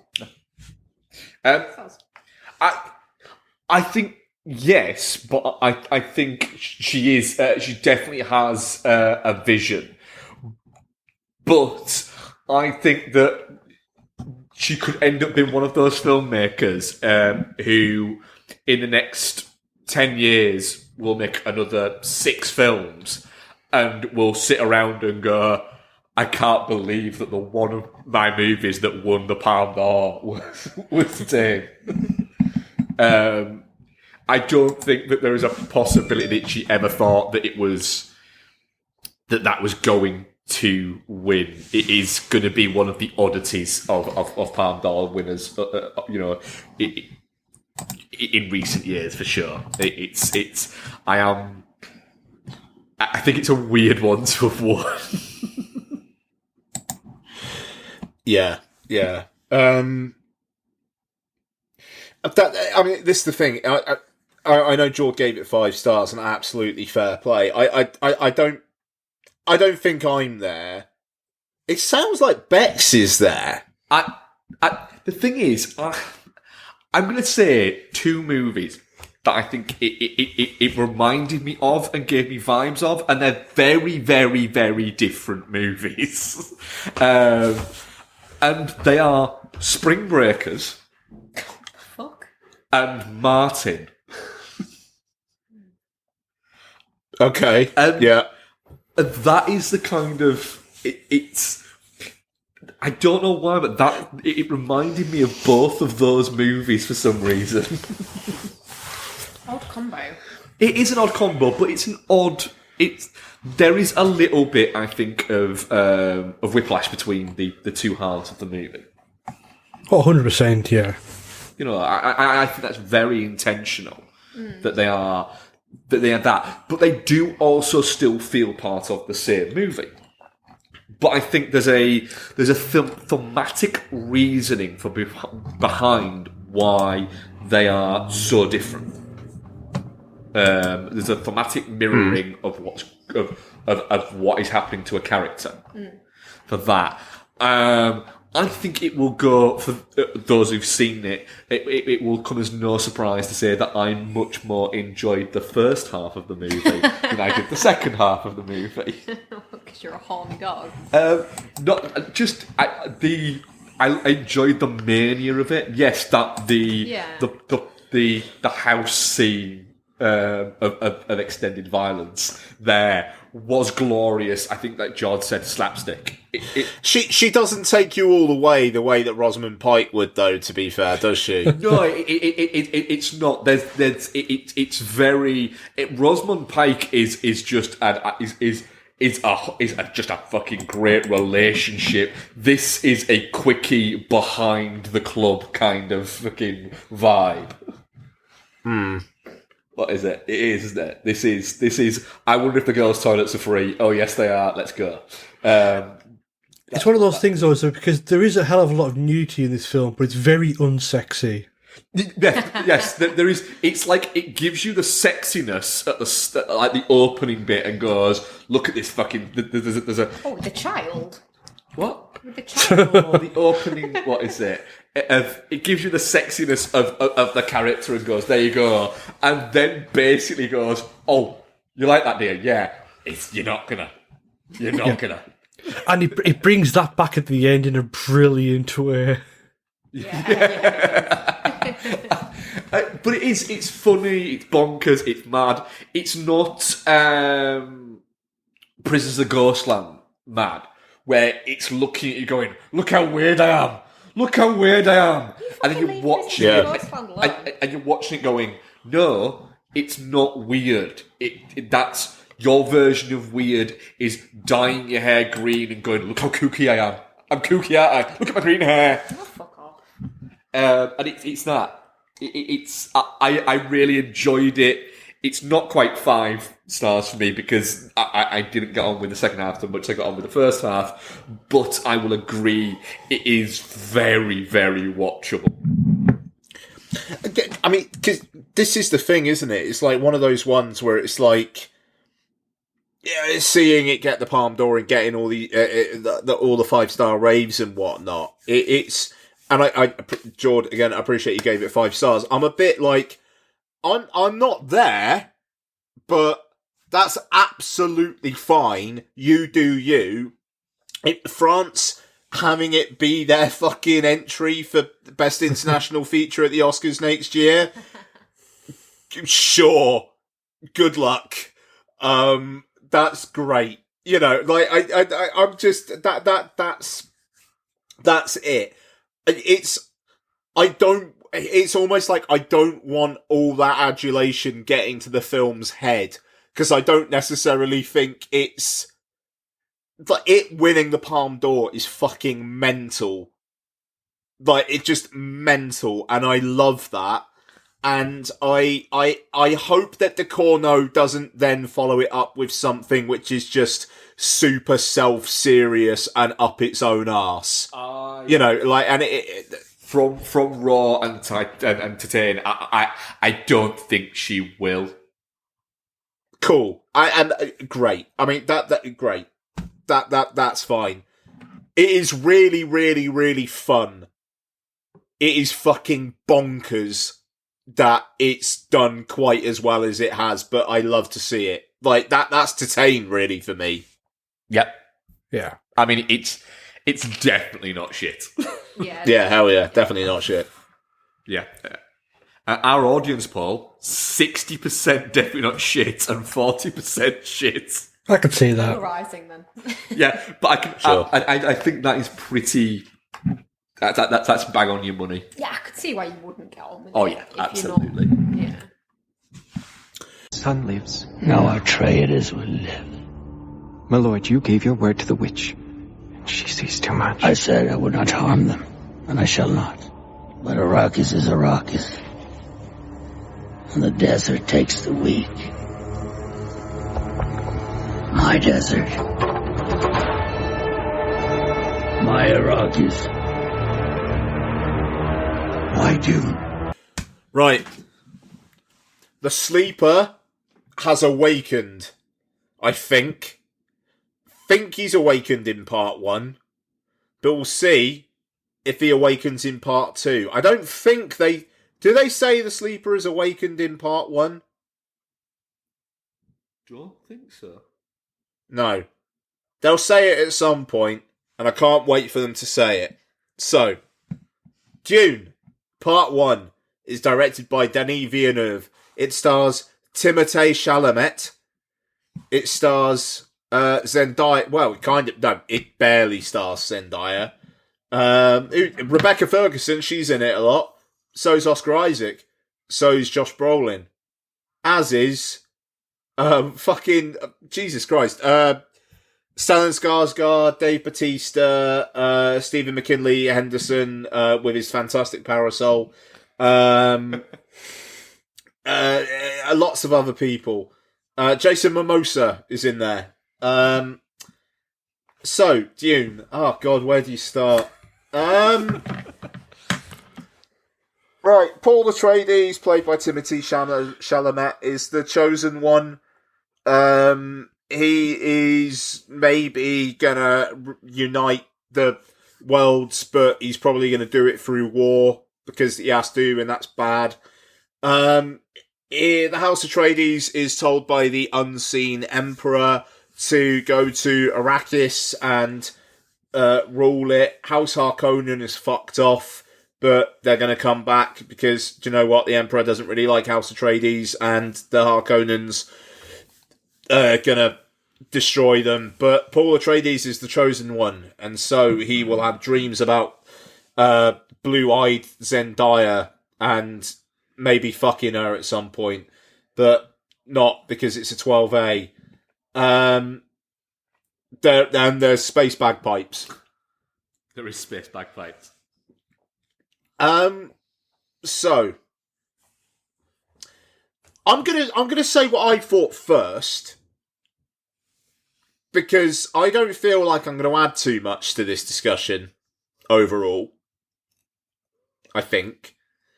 So I'm gonna say I liked Dune. I didn't love Dune. On IMAX, it is frankly threatening at times.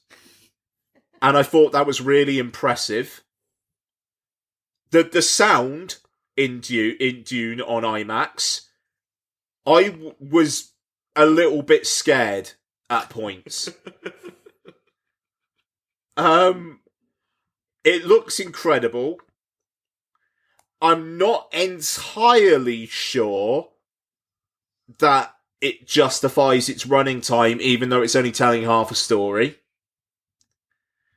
And I think the Chosen One narrative is not that well told. But at the same time, I don't want to be a buzzkill, which is why I'm probably not going to talk all that much. So, I'm going to throw it to Jordan first off. Jord, look, just be honest. You want to get sucked off by a sandworm. We get it. They were scary as fuck, the sandworms. To be honest, I appreciate that was more a statement, not a question, but I want you to respond. To be honest, I'm quite. I don't know if it's just a compliment that you think I'm big enough to be sucked off by a sandworm. To be honest, because they're rather large. It's huge, George. it just like the sound in Dune IMAX, intimidating. So I've actually seen Dune twice now. I saw it on IMAX on Friday. We travelled through to Newcastle to watch it, and I watched it again over 2 nights and finished it last night. And it's one of those where, filmically, as in a cinematic experience, I actually don't know if I can fault it. The richness of the world that Denis Villeneuve paints is staggering at times. I mean, truly staggering. Regarding the story, I like the story. I mean, I knew the story, but it's being told in a way where, and again, I don't want to repeat what the people said, because I know Mike over at Chinstrucker vs. Punter talked about this on the last podcast, but everything that people are criticising this movie for, I'm just like, well, that's Dune. If people went in with the ideas that it was going to be a Star Wars movie, or it was going to be a same vibe as a Marvel movie just because of what was sold them in the trailer, then it's a shame for them, but that's all the better for me, because I do find it an interesting story. I mean, to be honest, the fact that, I mean, spoilers all the time, but this goes very Godfather at the end and sort of resets, and I quite like that. I like the fact that we get told this part one of a story and we see crescendo, and even though the crescendo isn't huge at the end, I find emotionally it is, even though maybe not. I mean, if Timothée Chalamet just closed the door on you as the film ended, then the credits went, I probably would have been more comfortable with it. Zendaya, she's like, this is just the beginning. And then you close the door, and then it's just a shot of the audience as the door closes. And then it cuts to credits. Yeah. I think I would have been more comfortable with that, George. But I mean, yeah, I loved it. As I said, regarding Star, I don't know if I can give it 5 stars just because it's not a full story. We haven't seen the full arc. And again, I don't know if that's just me being persnickety, because the only other thing I can really relate it to is something like Lord of the Rings. But for me, like the Fellowship of the Ring feels very much like an own contained. I don't know. That does have a bit of a beginning, middle, and end to whatever it's telling us in that story. Where this is very much, do you know what? Here's a pair of scissors, snip here, and we're going to hopefully, well, we are now going to get the second part. But yet, the design of this movie, the fact that Villeneuve does something really good in regarding his shooting of landscape and his shooting of action, where he's not scared of just staying wide and not moving. Like, he'll lock a camera off and just say, soak this stuff in. And production value wise, special effects wise, I just cannot fault it. People might call it slow and dull, but I mean, again, I can't call it rich and textured. That might just be the language fart that I'm letting out. But no, I actually really did enjoy it. Mark, I'm gonna head over to yourself next. Yep. So, spice is both used as an hallucinogen and as the fuel for intergalactic travel. So, can I ask, once you got home from seeing this, how much of your petrol tank did you drink? It's not used as a fuel. Yes, it is. It's not. It's used. The pilots take it to allow them to navigate interstellar travel. So you let me drink all of that petrol, and you knew that? Hang on, is that actually what it is? Yeah. I'm sorry, I will defer. Yeah. The pilots... Hang on, so it's an hallucinogen, but it also lets people drive better. It's because it's a hallucinogen. It opens their minds to different pathways whilst piloting. Can I point something out? What? Go on. Right, I did not get that from the film at all. You weren't listening then? I was listening. I just thought the same thing as Ian.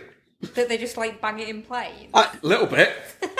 Yeah, it's big. Yeah, it's the fuel source, but also a hallucinogen. Yeah, no, it's not that. Hang on, no, Jord. Can we get a referee's decision on this? See, I was going to argue the fact that yes, it's a hallucinogen, but not as much as you probably think. Cause I think the fact that Paul is very perceptible to it. And therefore, that's why it becomes a bit more tripping balls. No, but the film book says that it's an hallucinogen, yeah, and it's also required for intergalactic travel. So I don't know if it's fuel or what Becky's saying, but I know it's used within that. I don't know if they use refined spice for it. But hey Siri, is in Dune right? Is the spice used for No, you shut up. You shut your fucking mouth. Hey Siri. In Dune, is the spice an hallucinogen, which is also petrol? I don't know how to answer. Thinking. Right. Thinking. Wikipedia. Melange is also necessary... It just said no problem. Wikipedia says... melange is also necessary for space navigation, which requires a kind of multidimensional awareness and foresight that only the drug provides. Okay, so this is basically saying, right, have a load of mushrooms and then navigate the M25 and you'll do a lot better. Well, right, have they given... I don't think the M25 is multidimensional, though. No, but... It may as well be. So what we're saying is, oi, Bezos, next time you go up, right, just give Shatner a load of fucking shrooms and see if you find a fucking different planet. Yeah. And if you don't come back and nobody gives a shit.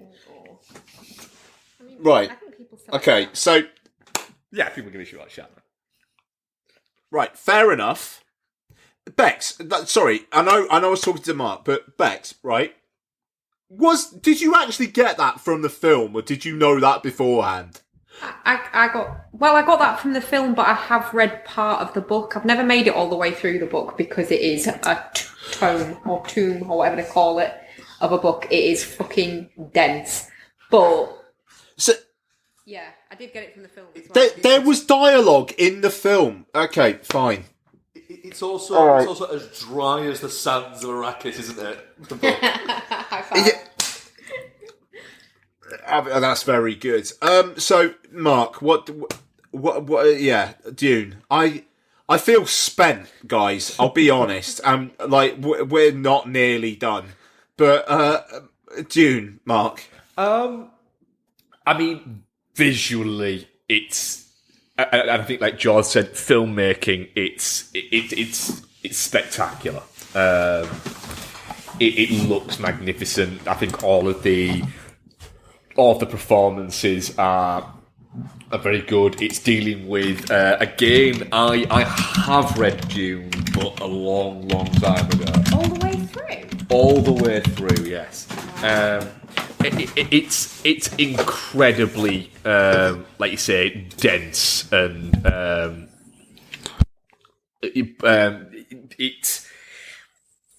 it seems to be doing what it needs to with the story. It's managing to drop bits of exposition out there whilst also making it seem like the exposition is within the story. There's exposition dumps, there is, but they make sense within the story, and I quite like that. I'm going to contradict myself within my own sentence. I do think that it is too long. You shut your mouth. However, I will also defer to what Jordan said earlier, in the sense that I think it's too long as a part one, but with the part two, it might end up making perfect sense for how long it is. But it did start to drag at points for me. I wholeheartedly disagree. I know, but you're going to get your chance. So yeah, it did drag, not a lot, but it did start to go a little bit.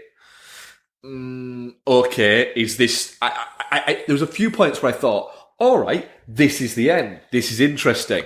And then 15 minutes later, I was going, okay, maybe this is the end. And then another 10 minutes later, going, that's the end. All right, cool. That's what you're saying. That's interesting, because that, like, when I watched it for the first time, because I knew it was going to end, like, very quickly and with no sort of summation, I was thinking, when's this going to end? And I was trying to pick when it was going to end, as in sort of like pacing-wise. However, watching it a second time, it actually flew by. The entire film just flew by because I knew where we were going. So you weren't waiting for the end. I wasn't questioning it. Questioning the end, yeah. You were waiting for the end. That's interesting. So I think you want to rewatch it, don't you, Becky? Yes. Yeah. So on IMAX again.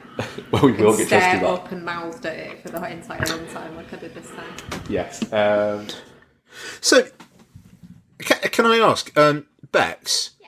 Did you notice? So I talk a lot about the shifting aspect ratios of IMAX. Did you notice that with this? No. Was there? Yeah. Fuck it.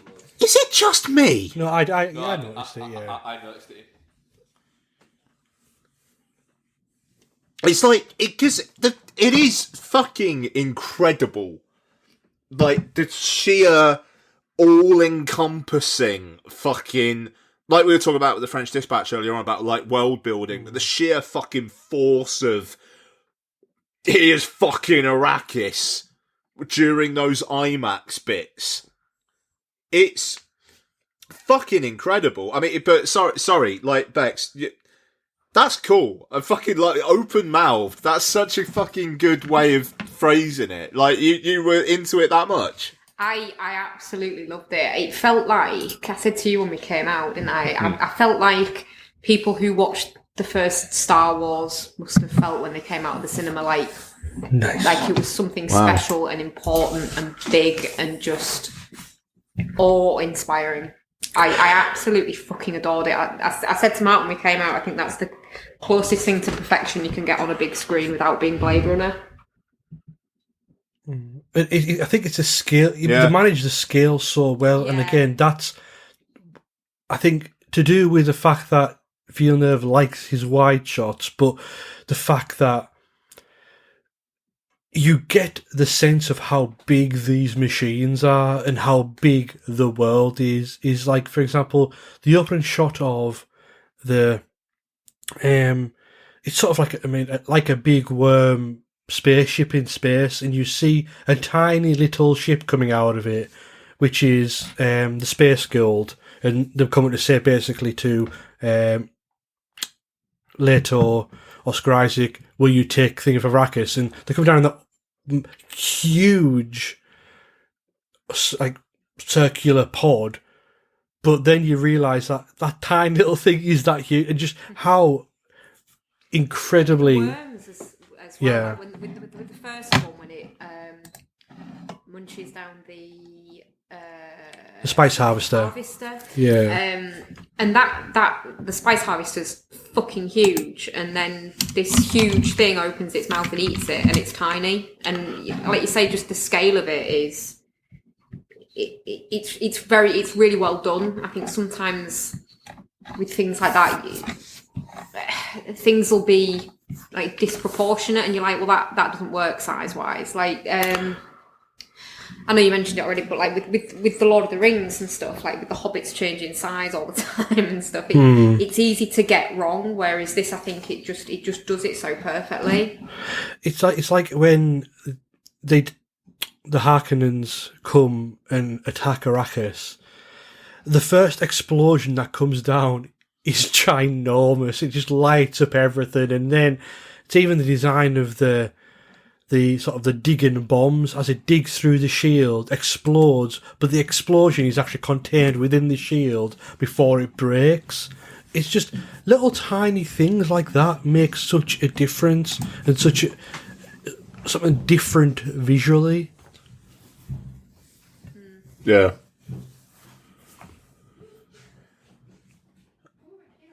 I mean, it's interesting that we're talking so much about like the visuals and the world and whatnot, but not necessarily about the performances when there are so many people like in the film. And I'll say, for what it's worth, I thought old Timothée was fine. I'm looking forward to seeing what he does.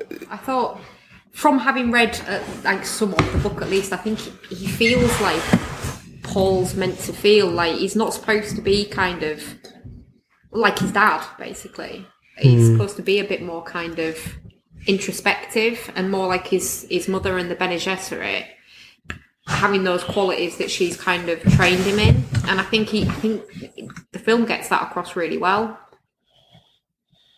Yeah. Yeah, I don't know. I mean, like, I'd be intrigued to see what part two. I'll be honest. No, fair enough. No, I mean, it's. I'm not saying he was bad, or I'm not trying to denigrate the guy. It's like, and I think part two will probably be the making of him there. But I thought Rebecca Ferguson smashed the living shit out of this. I thought she was great. Yeah. Like just that whole kind of like the combination of like love for a son, but also the slight trepidation as to what she could have unleashed, but also the hope. Like, there's an awful lot of stuff going on in that performance, and I thought she handled it really, really well. And Oscar Isaac, like, he's kind of being asked to do one thing, which is be the really good leader and the really good dad, but he plays a really good leader and a really good dad. So he does that well. But yeah, like, I came out of it just like, yeah, Rebecca Ferguson's like the one for me. And it's like, I think this film's going to get nominated for a lot of technical Oscars. The big ones, I kind of wonder what it could be there for. But best supporting for Rebecca Ferguson, you'd I think that and director are the big ones that it could get nominated for. Yeah, it'll be interesting to see how it goes there. Just trying to think of like what the director kind of like heavy hitters are really, and I think Villeneuve's probably got a place there. Thinking about it, we'll see. There's some films to come over in the next couple of months, but yeah, maybe. Becky and I have kind of said who our like picks for performances were. Like Mark, where were you at there? I think Rebecca Ferguson's fantastic in it. I didn't mind Charlemagne. I think he's fine. He gets the. He understood the assignment. Yes. Perfect. Yes. I thought Jason Momoa's very good in it. I think he's great as Duncan Idaho. Yeah. Yeah. That kind of bonkers enthusiasm kind of vibe. Yeah. But I think a little bit like Launchpad from DuckTales. Yeah. But I thought Josh Brolin was really good as Gurney Halleck as well. He's supposed to be quite dry and quite distant. So it's perfect casting then? Yeah, pretty much. I think all of it's perfect casting, to be honest. Sorry, I was just going to say, that poster that's been doing the rounds of when Dune 2 was announced and everybody's smiling and then Gurney's still Gurney. Fucking brilliant. Sorry, George, how about yourself? Oh, sorry. To be honest, I think Rebecca Ferguson is the star really, but it's kind of, I do think Momoa is good, but it's just Momoa is being Momoa. That's what Duncan Idaho, and that's how he's playing Duncan Idaho, which I am fine with. It's just the fact that Rebecca Ferguson is the soul of the movie, absolutely. And I think Chalamet plays it interestingly because this is a weird story. It's not like a chosen one, as in a king or something like that. He's a god. He becomes a god, not like a leader of men. It's a completely different level of weird, which I am living for, and see what happens within the part 2 of this. But it's the trepidation. I think he gets just about right. I think he understands how not important he is, but the fact that I think he's on a different level than other people. And he plays that distance quite well. Mm. Yeah, no, good. It's I don't know whether it's a film. I'll give it. I'm gonna definitely give it another go on a small screen, not on my laptop, but like on my TV. But I am a little wary of the impact that will be lost.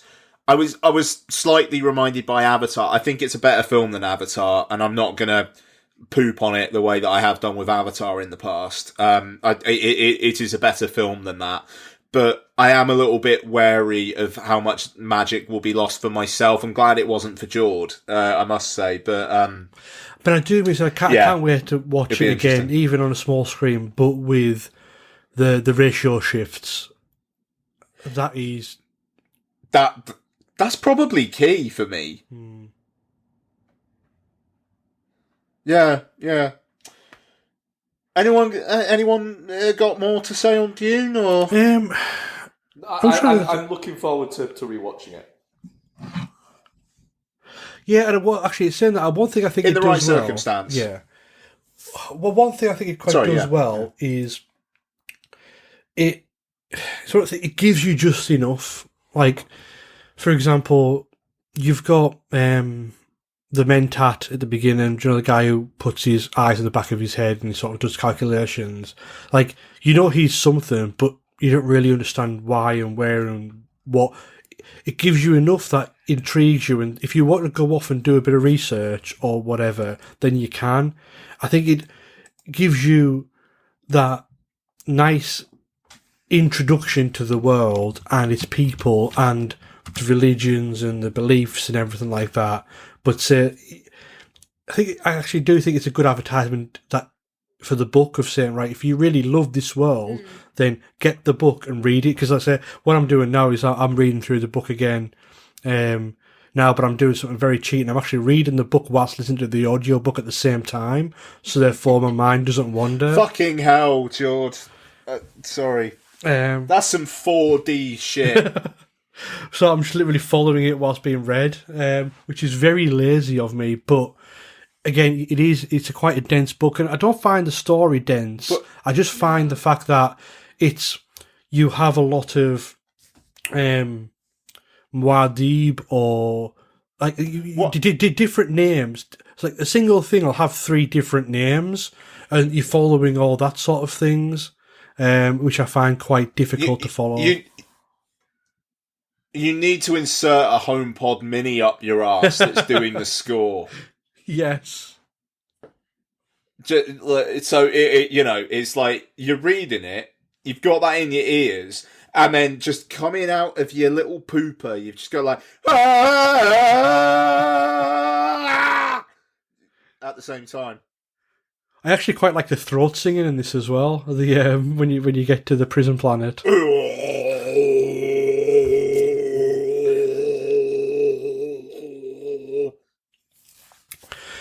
But yeah, I want to say like that. Yeah, that was impressive actually. Your throat hurt now.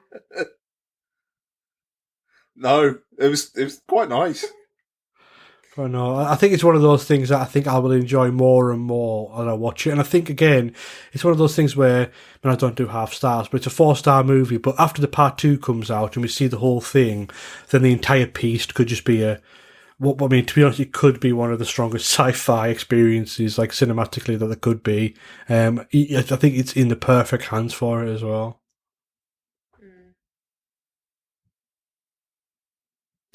Yeah, definitely not shit.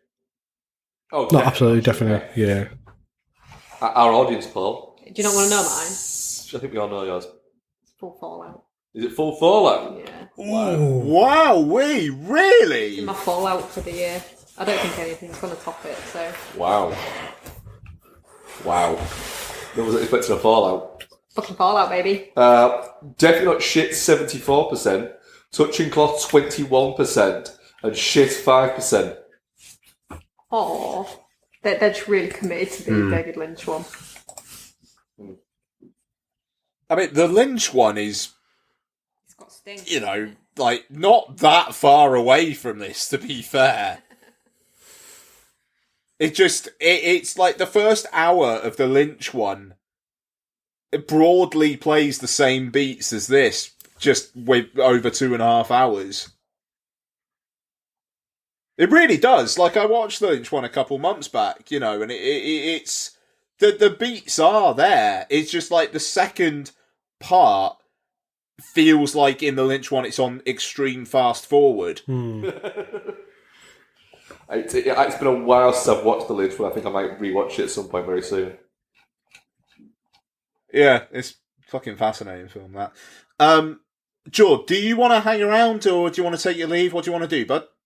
Do you know what? I might actually take my leave. Just because I've got some little things to do before the day ends. But I was actually going to watch The Haunting, but then I thought, really, do I really need to do this? I remember watching it even back in the VHS days. I used to own it on VHS, and other than one kill that I still remember to this day, I still remember it being pretty bad. Owen Wilson. Is it the lion head? Or something swings down where it like knocks his head off. Yeah.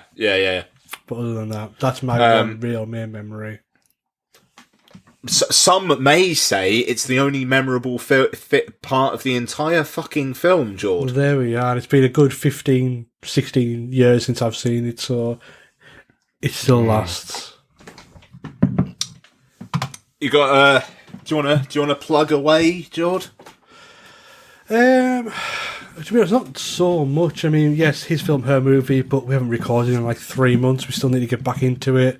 It might be changing format, but that hasn't been, I haven't decided of yet. But yeah, go to his film, her movie. There's like, maybe 60 episodes there. If you haven't listened to it, you can get into the catalogue and enjoy more of my dulcet northern tones.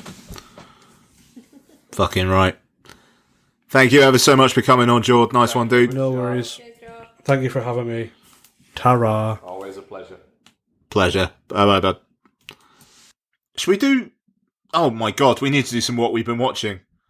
It's a good thing it's half term this week. Jesus Christ. I'd be getting some definite you need to keep it downs by now. Bex, what have you been watching this week? Oh, I don't think I've watched anything on my own. Have I? Hang on I don't a sec. know. Have you? Give us a sec. I don't think I have. No. I've been watching Only Murders in the Building. Fair enough. And that's about it. I've not watched anything on my own either. Ah. What have we watched though? Oh shit! Okay. Well, Oh, we watched Wes Craven's New Nightmare. we did watch Wes Craven's New Nightmare. I really like New Nightmare. Nice. New Nightmare. Hell yeah. It's definitely one of the better sequels. For sure. Yeah, it's I just think it's an interesting kind of way of doing it and making it meta without being too wink. It's like meta before meta became a thing. Yeah. And I kind of really dig that about about the idea of it. Is like say that it's meta before meta existed. And also, Freddy's a great horror character. Yeah, I think it's an oddity in the fact that not all of the Nightmare on Elm Street sequels are bad. No. But they did get bad for a while. What's that one in like the children's Dream Warrior. I like that.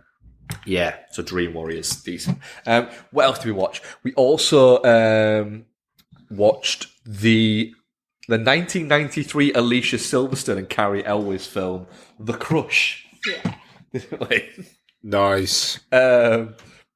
Which is an odd little movie. Yeah, it really is very, very strange. It is. You're watching it going, 1993 was a strange time, wasn't it?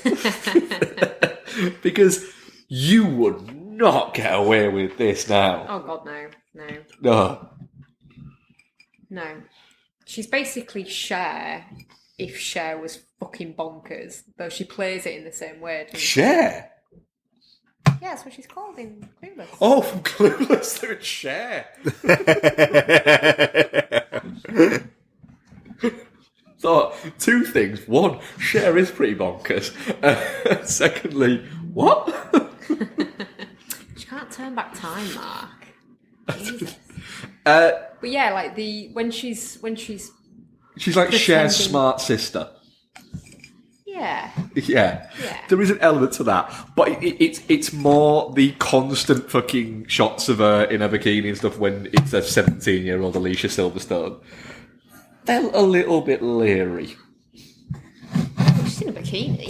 I know, but it's still very. It was a bit much at points. She's supposed to be like 14. And she's supposed to be 14. Yeah. Hang on, fucking breaking news. Mark, did you just send me CI Ape? Did you? What?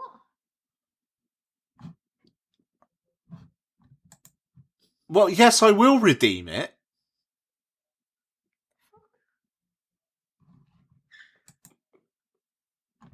Hang on, what?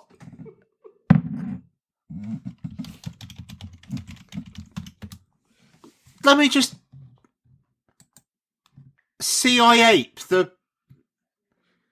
that's a film. Yeah.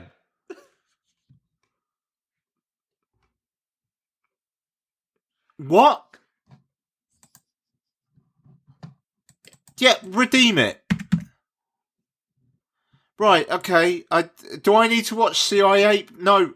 Do you know? No. I've got to watch 2 Hellraiser films with fucking Uruk Sukadoji. I'm not making any promises. Oh, no, you watch it at your leisure, bud. Okay. All right. I now have CIA in my library. Thanks. I just thought you'd like that. Mark. Sorry, Bex. No, it's fine. I didn't realise he'd done that, so that was news to me as well. I saw it and thought, he look like that. It's got an A. It's in the CIA. How much was it? $2.99.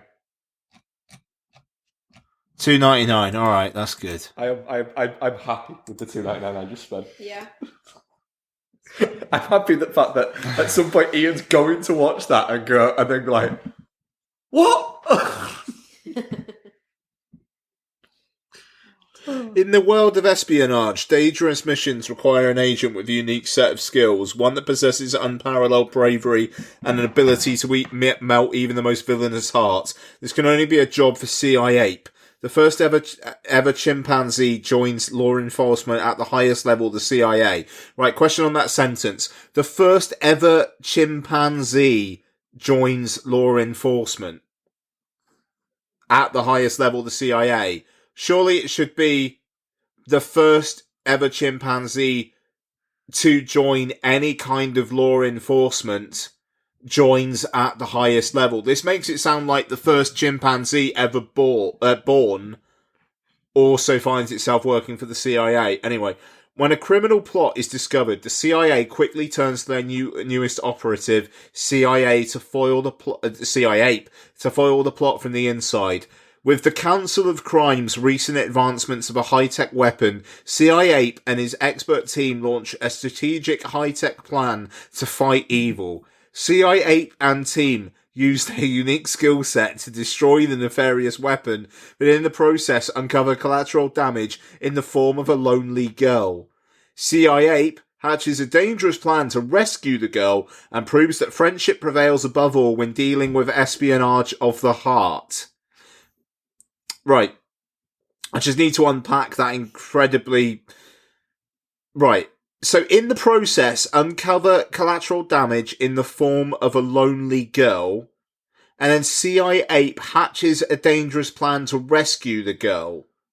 So in the process of destroying the nefarious weapon, they uncover the girl, and then have to rescue the girl, and then they have to prove that friendship prevails above all when dealing with espionage of the heart. What does that mean?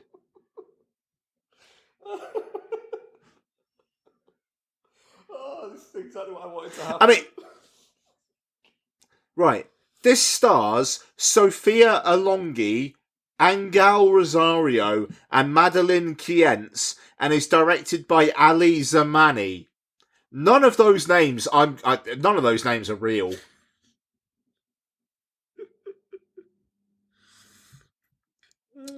I'm so much looking forward Espionage of the heart. Espionage of the heart, Ian. Oh, wait. Skip Schwick is also in it. Who? A guy called Skip Schwick.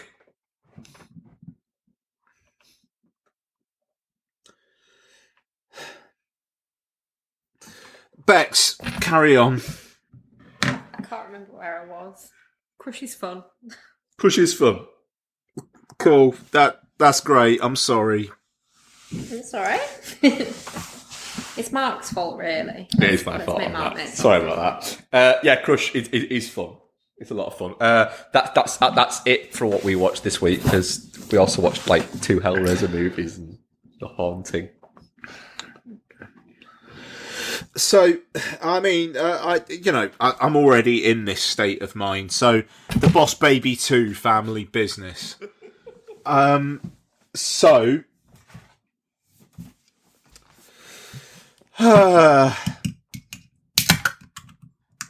Story starts.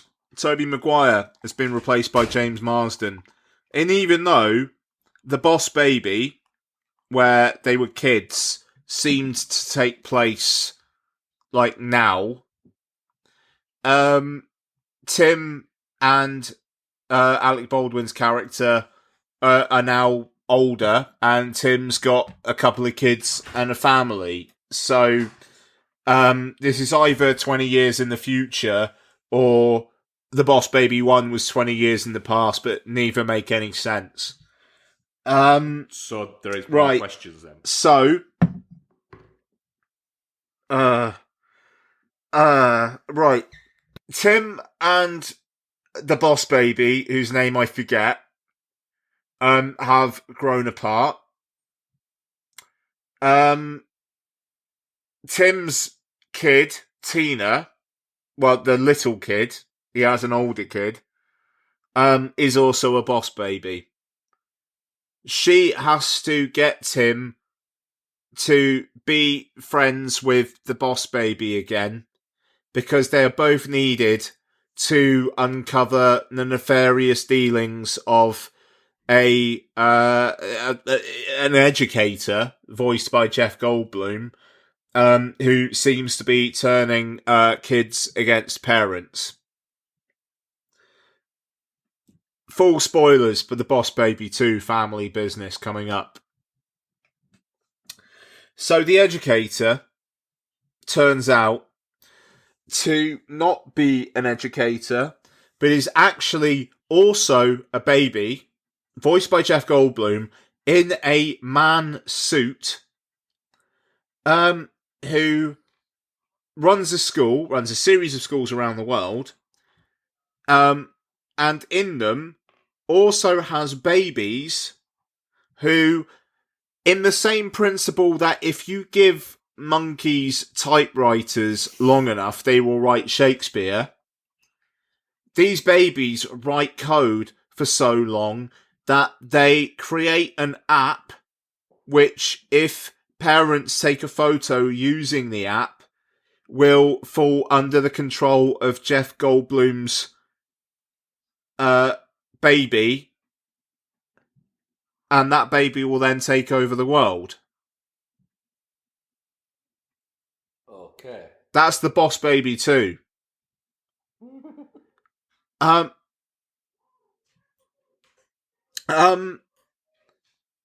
Many questions about The Boss Baby 2.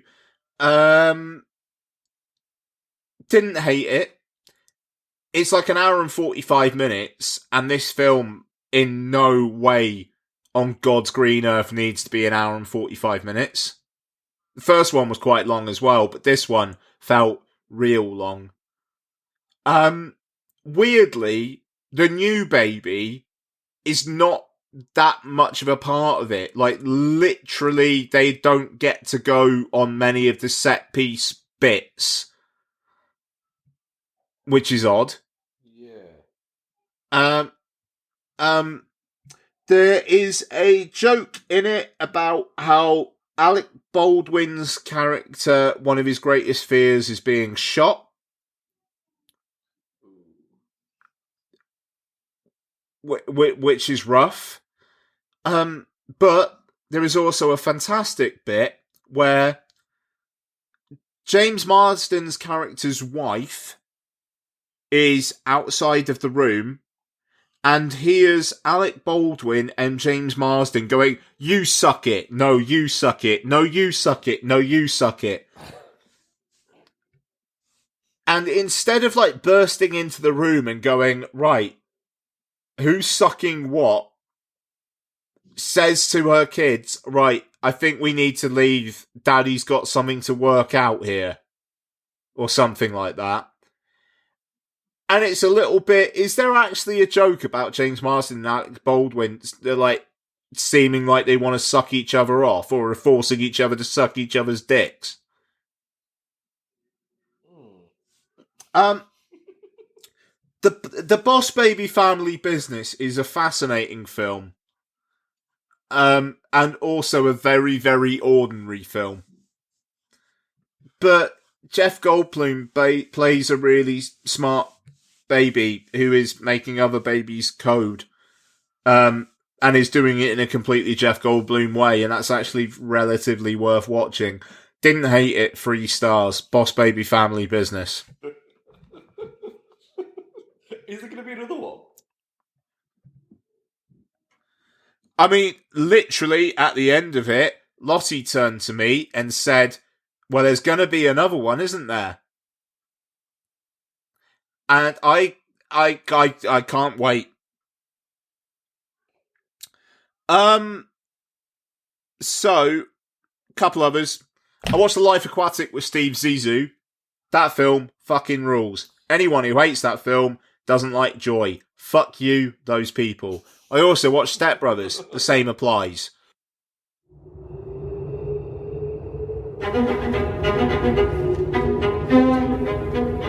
There once was a house. A bright, happy home.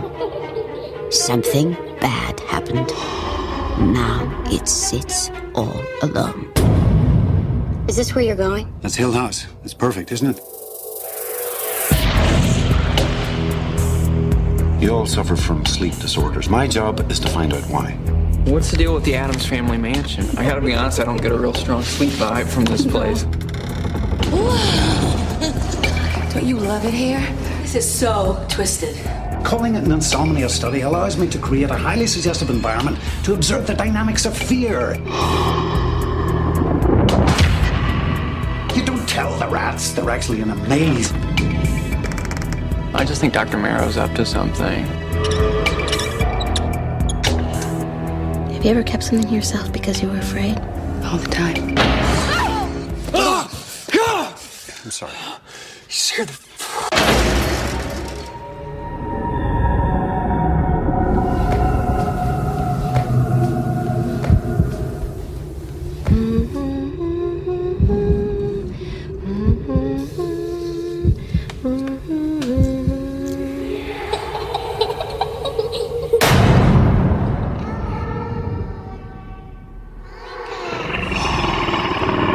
Oh my God, what's happening?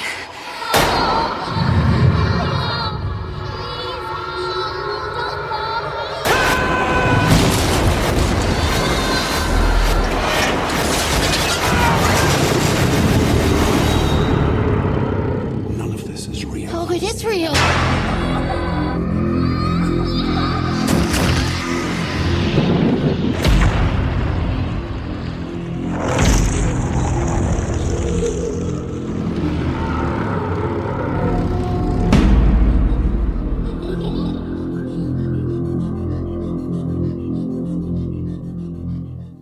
The Haunting is directed by Jan de Bont and stars Lily Tomlin, Liam Neeson, Catherine Zeta-Jones, Owen Wilson, and a bunch of CG. Roar.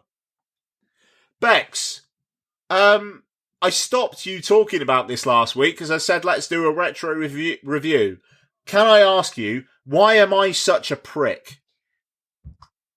I mean, maybe you just didn't realise how much you were going to dislike it. Mark, did you really hate it? Why? I fucking hated it. I was really, really bored. I was so fucking bored and just thinking, I have to watch this because I said I would.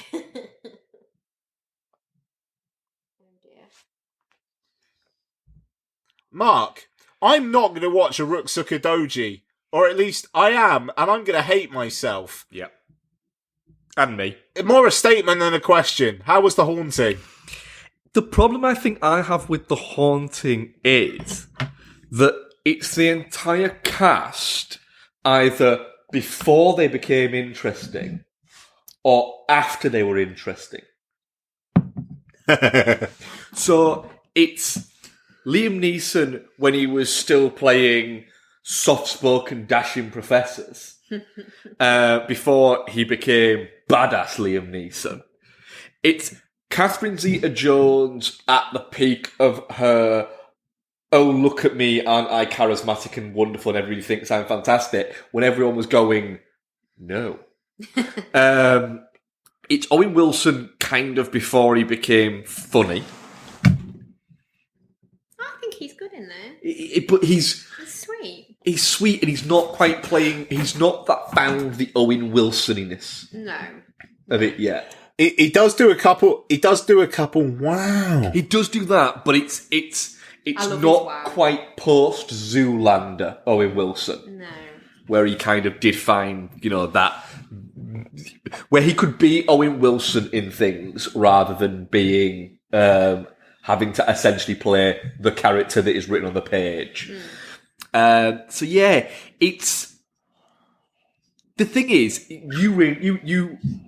I think you'd say for this, Bex, that you really like it, but I'm not even sure you'd say it's a good movie or anything. No, I enjoy it, and I enjoy it because it's like I sort of started to say last time. I think it's interesting to watch different takes on the same source material, and obviously this is a different take on The Haunting of Hill House. So, which I mean, it's better than this, I'm not going to lie, but I quite like this, so...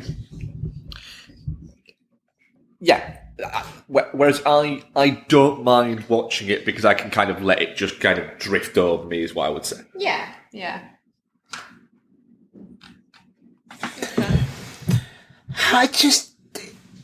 It's... The thing is, right, the Robert Wise The Haunting is just fantastically atmospheric, and it's got the kind of the bones of what this is doing. But this feels like it's Jan de Bont going, "Yes, I can do this, but let's do it Hollywood." Oh yes, and it's a 12, and I mean the original Hauntings are 12 as well, but that film is doing a lot of dread to warrant a 12. Here, it's a 12 because there are, like, jumpy scares. And I thought there was interesting shit going on early on, where, like, Lily Tomlin and Catherine Zeta-Jones and, like, their dynamic is odd and sparky and, like, probably quite progressive for late 90s. Like mainstream Hollywood stuff. But then it just turns into this Blair, very, very mild scares. Oh, she's going mad, even though she's obviously not, because we're watching the film called The Haunting. And then just the CGI addled stuff at the end. And the only thing, like I said, when Jord was on, the only fucking memorable bit of this film, and it needed more of this, was Owen Wilson's kill, which felt incredibly unfair on that fucking character. And also, the insinuation is, okay, so his spirit is now just going to be lingering in that house with Lily Tomlin. It would have been nice if we saw his spirit float away at the end, is all. Poopy film, guys. Fair enough.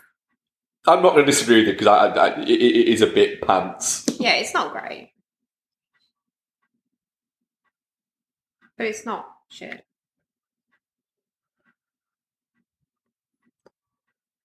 But it is. Oh dear. Definitely shit. Yeah, shit. It's not shit. I'd say it's a touching cloth, though. That's fine. Yeah. Poopy film. Questions? Andrew Jones, what director would you want to imprison in the development of a Quiet Place universe movie, and how long before you let them out of their contract and back into the real world? So, for context, the news that Jeff Nichols is amicably parted ways with doing the Quiet Place spin-off.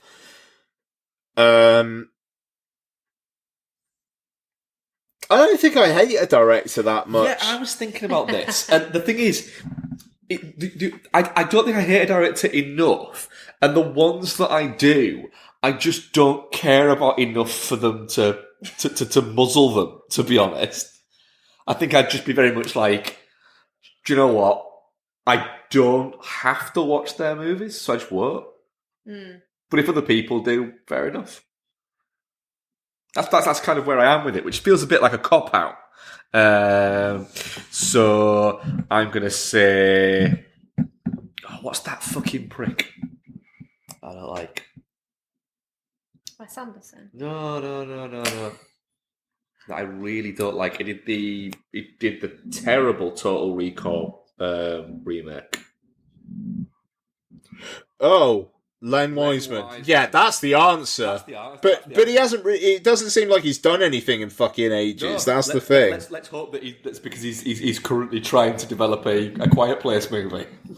Isn't it Len Wiseman that's married to Kate Beckinsale? He was married to Kate Beckinsale, yes. Yep. So yeah, fuck that guy. What a prick. Yeah, that's the right answer. Rick Kidd at Rick J. Kidd. After Dune and Blade Runner 2049, has Denis Villeneuve inherited Ridley Scott's world-building crown? If not, who else is a contender? I think absolutely off the back of Dune. I think it probably is. It builds the world without smashing you around the face with it in a way that feels, look at this world I've built. It's just there and it's just beautifully fleshed out. I'm trying to think of anybody else that's... There are... like when yourself and John were talking about the French Dispatch, it's... you've got, the world building of someone like Wes Anderson that is there, but the world is already built, and it's the same world. That's not. I'm not saying that as a criticism. So I think, but yeah, for creating an atmosphere of different places, it's pretty. Yeah, I struggle to think of somebody else that you could put in. I think it'd be lazy to try and go to pick out something like Nolan, something like that, because I don't think there's as much world building within that. I think there's story building within it, but it's not world building like something like Blade Runner did, or like Dune has done. I think you could definitely say that for sure. There's nobody that comes to mind with that. I think it is Denis Villeneuve. Yeah. If it was about somebody else, Denis Villeneuve would be the answer I think we'd all come up with. Yeah. Probably says something that it does feel like there is only one person. I think there's... I think because we're in a place at the moment where a lot of world building is created from... I mean, this is created from existing content, but... blockbuster cinema has been homogenised by a collection, a few franchises within them that the world building is not done by one particular person within that. So I think that's created a difference for it, and the other non-franchise like big movies. Are not as interested in creating otherworldly places. Is what I would say there. So your big blockbusters that aren't superhero movies have been Bond. Well, the Bond world already exists. Have been Fast and Furious. The Fast and Furious worlds that already exist. So the other ones there would be the Nolan movies, but he's not world building because he sets them all within a specific time and place. Yeah. I think, and outside of that, again, Tarantino's not trying to world build, and if he is, his world he exists within the Tarantino universe. Yeah, and it's like just next door to normal world, isn't it? Yeah. I think there's that, but yeah, I think there is. I think as we're coming out of, what happened with Marvel and Marvel being a little bit, they seem to be not quite getting back into gear. I think it is leaving a little bit of space open for back when, a few years ago people were saying there's no new thing starting, everything is a sequel. Yeah. And then I think this year has been the year that's kind of starting to maybe break that down a little bit. And then we're going to get sequels to all these movies. So. Dylan Black Lanterns. After Kiki's tribute to the Red Shoes, what classic would you like her to tackle next? I mean, knowing Kiki, it would probably be that dance in the Suspiria remake where someone ends up getting murdered. I was going to say that one, to be honest. I think it was funny. I want to see her pay tribute to the Never-Ending Story and learn how to fly. I mean, that's good. Slap for her when he goes for a walk. Ian's Mary Poppins in it down the fucking road with a dog. Fuck. I mean, she's a big girl as well, so yeah, I don't know. Kiki as Falcor, it'd make Donna like her more, so I'm up for it. But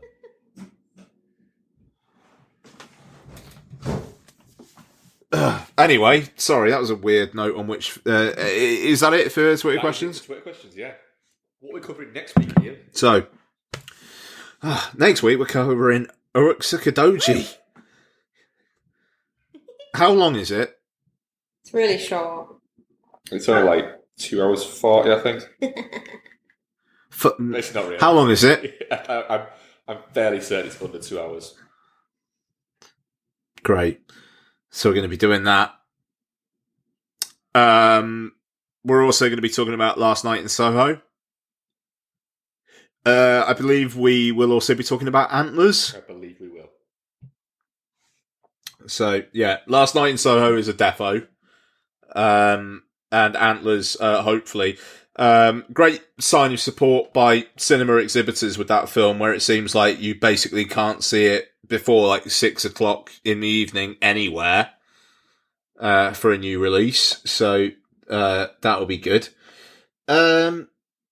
And I suppose that's it, actually. We've got to record the Hellraiser. So thank you ever so much to Jord, his film or movie. We are a podsyndicate.com podcast. Go to podsyndicate.com for more like-minded shows. And thank you very much, Becky. Thank you very much, Mark. We out. J'avais dessiné sur le sable son doux visage qui me souriait. Puis il a plu sous cette plage, dans cet orage, elle a disparu. Et j'ai crié à vie pour qu'elle revienne. Et j'ai pleuré. Oh, j'avais trop de peine. Je me suis assis auprès de son âme. Mais la belle dame s'était enfuie. Je l'ai cherché sans plus y croire et sans son espoir pour me guider. Et j'ai crié,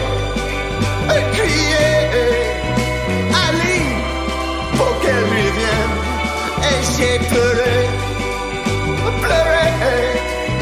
Oh, j'avais trop de peine. Je n'ai gardé que ce doux visage comme une épave sous le sable mouillé. Ouais. Et j'ai crié, Ali, pour qu'elle revienne. Et j'ai pleuré. Oh, j'avais trop de peine. Ah, j'ai crié, Ali, pour qu'elle revienne. Et j'ai pleuré, oh, j'avais trop de peine. Et j'ai crié, Ali, et j'ai crié, Ali,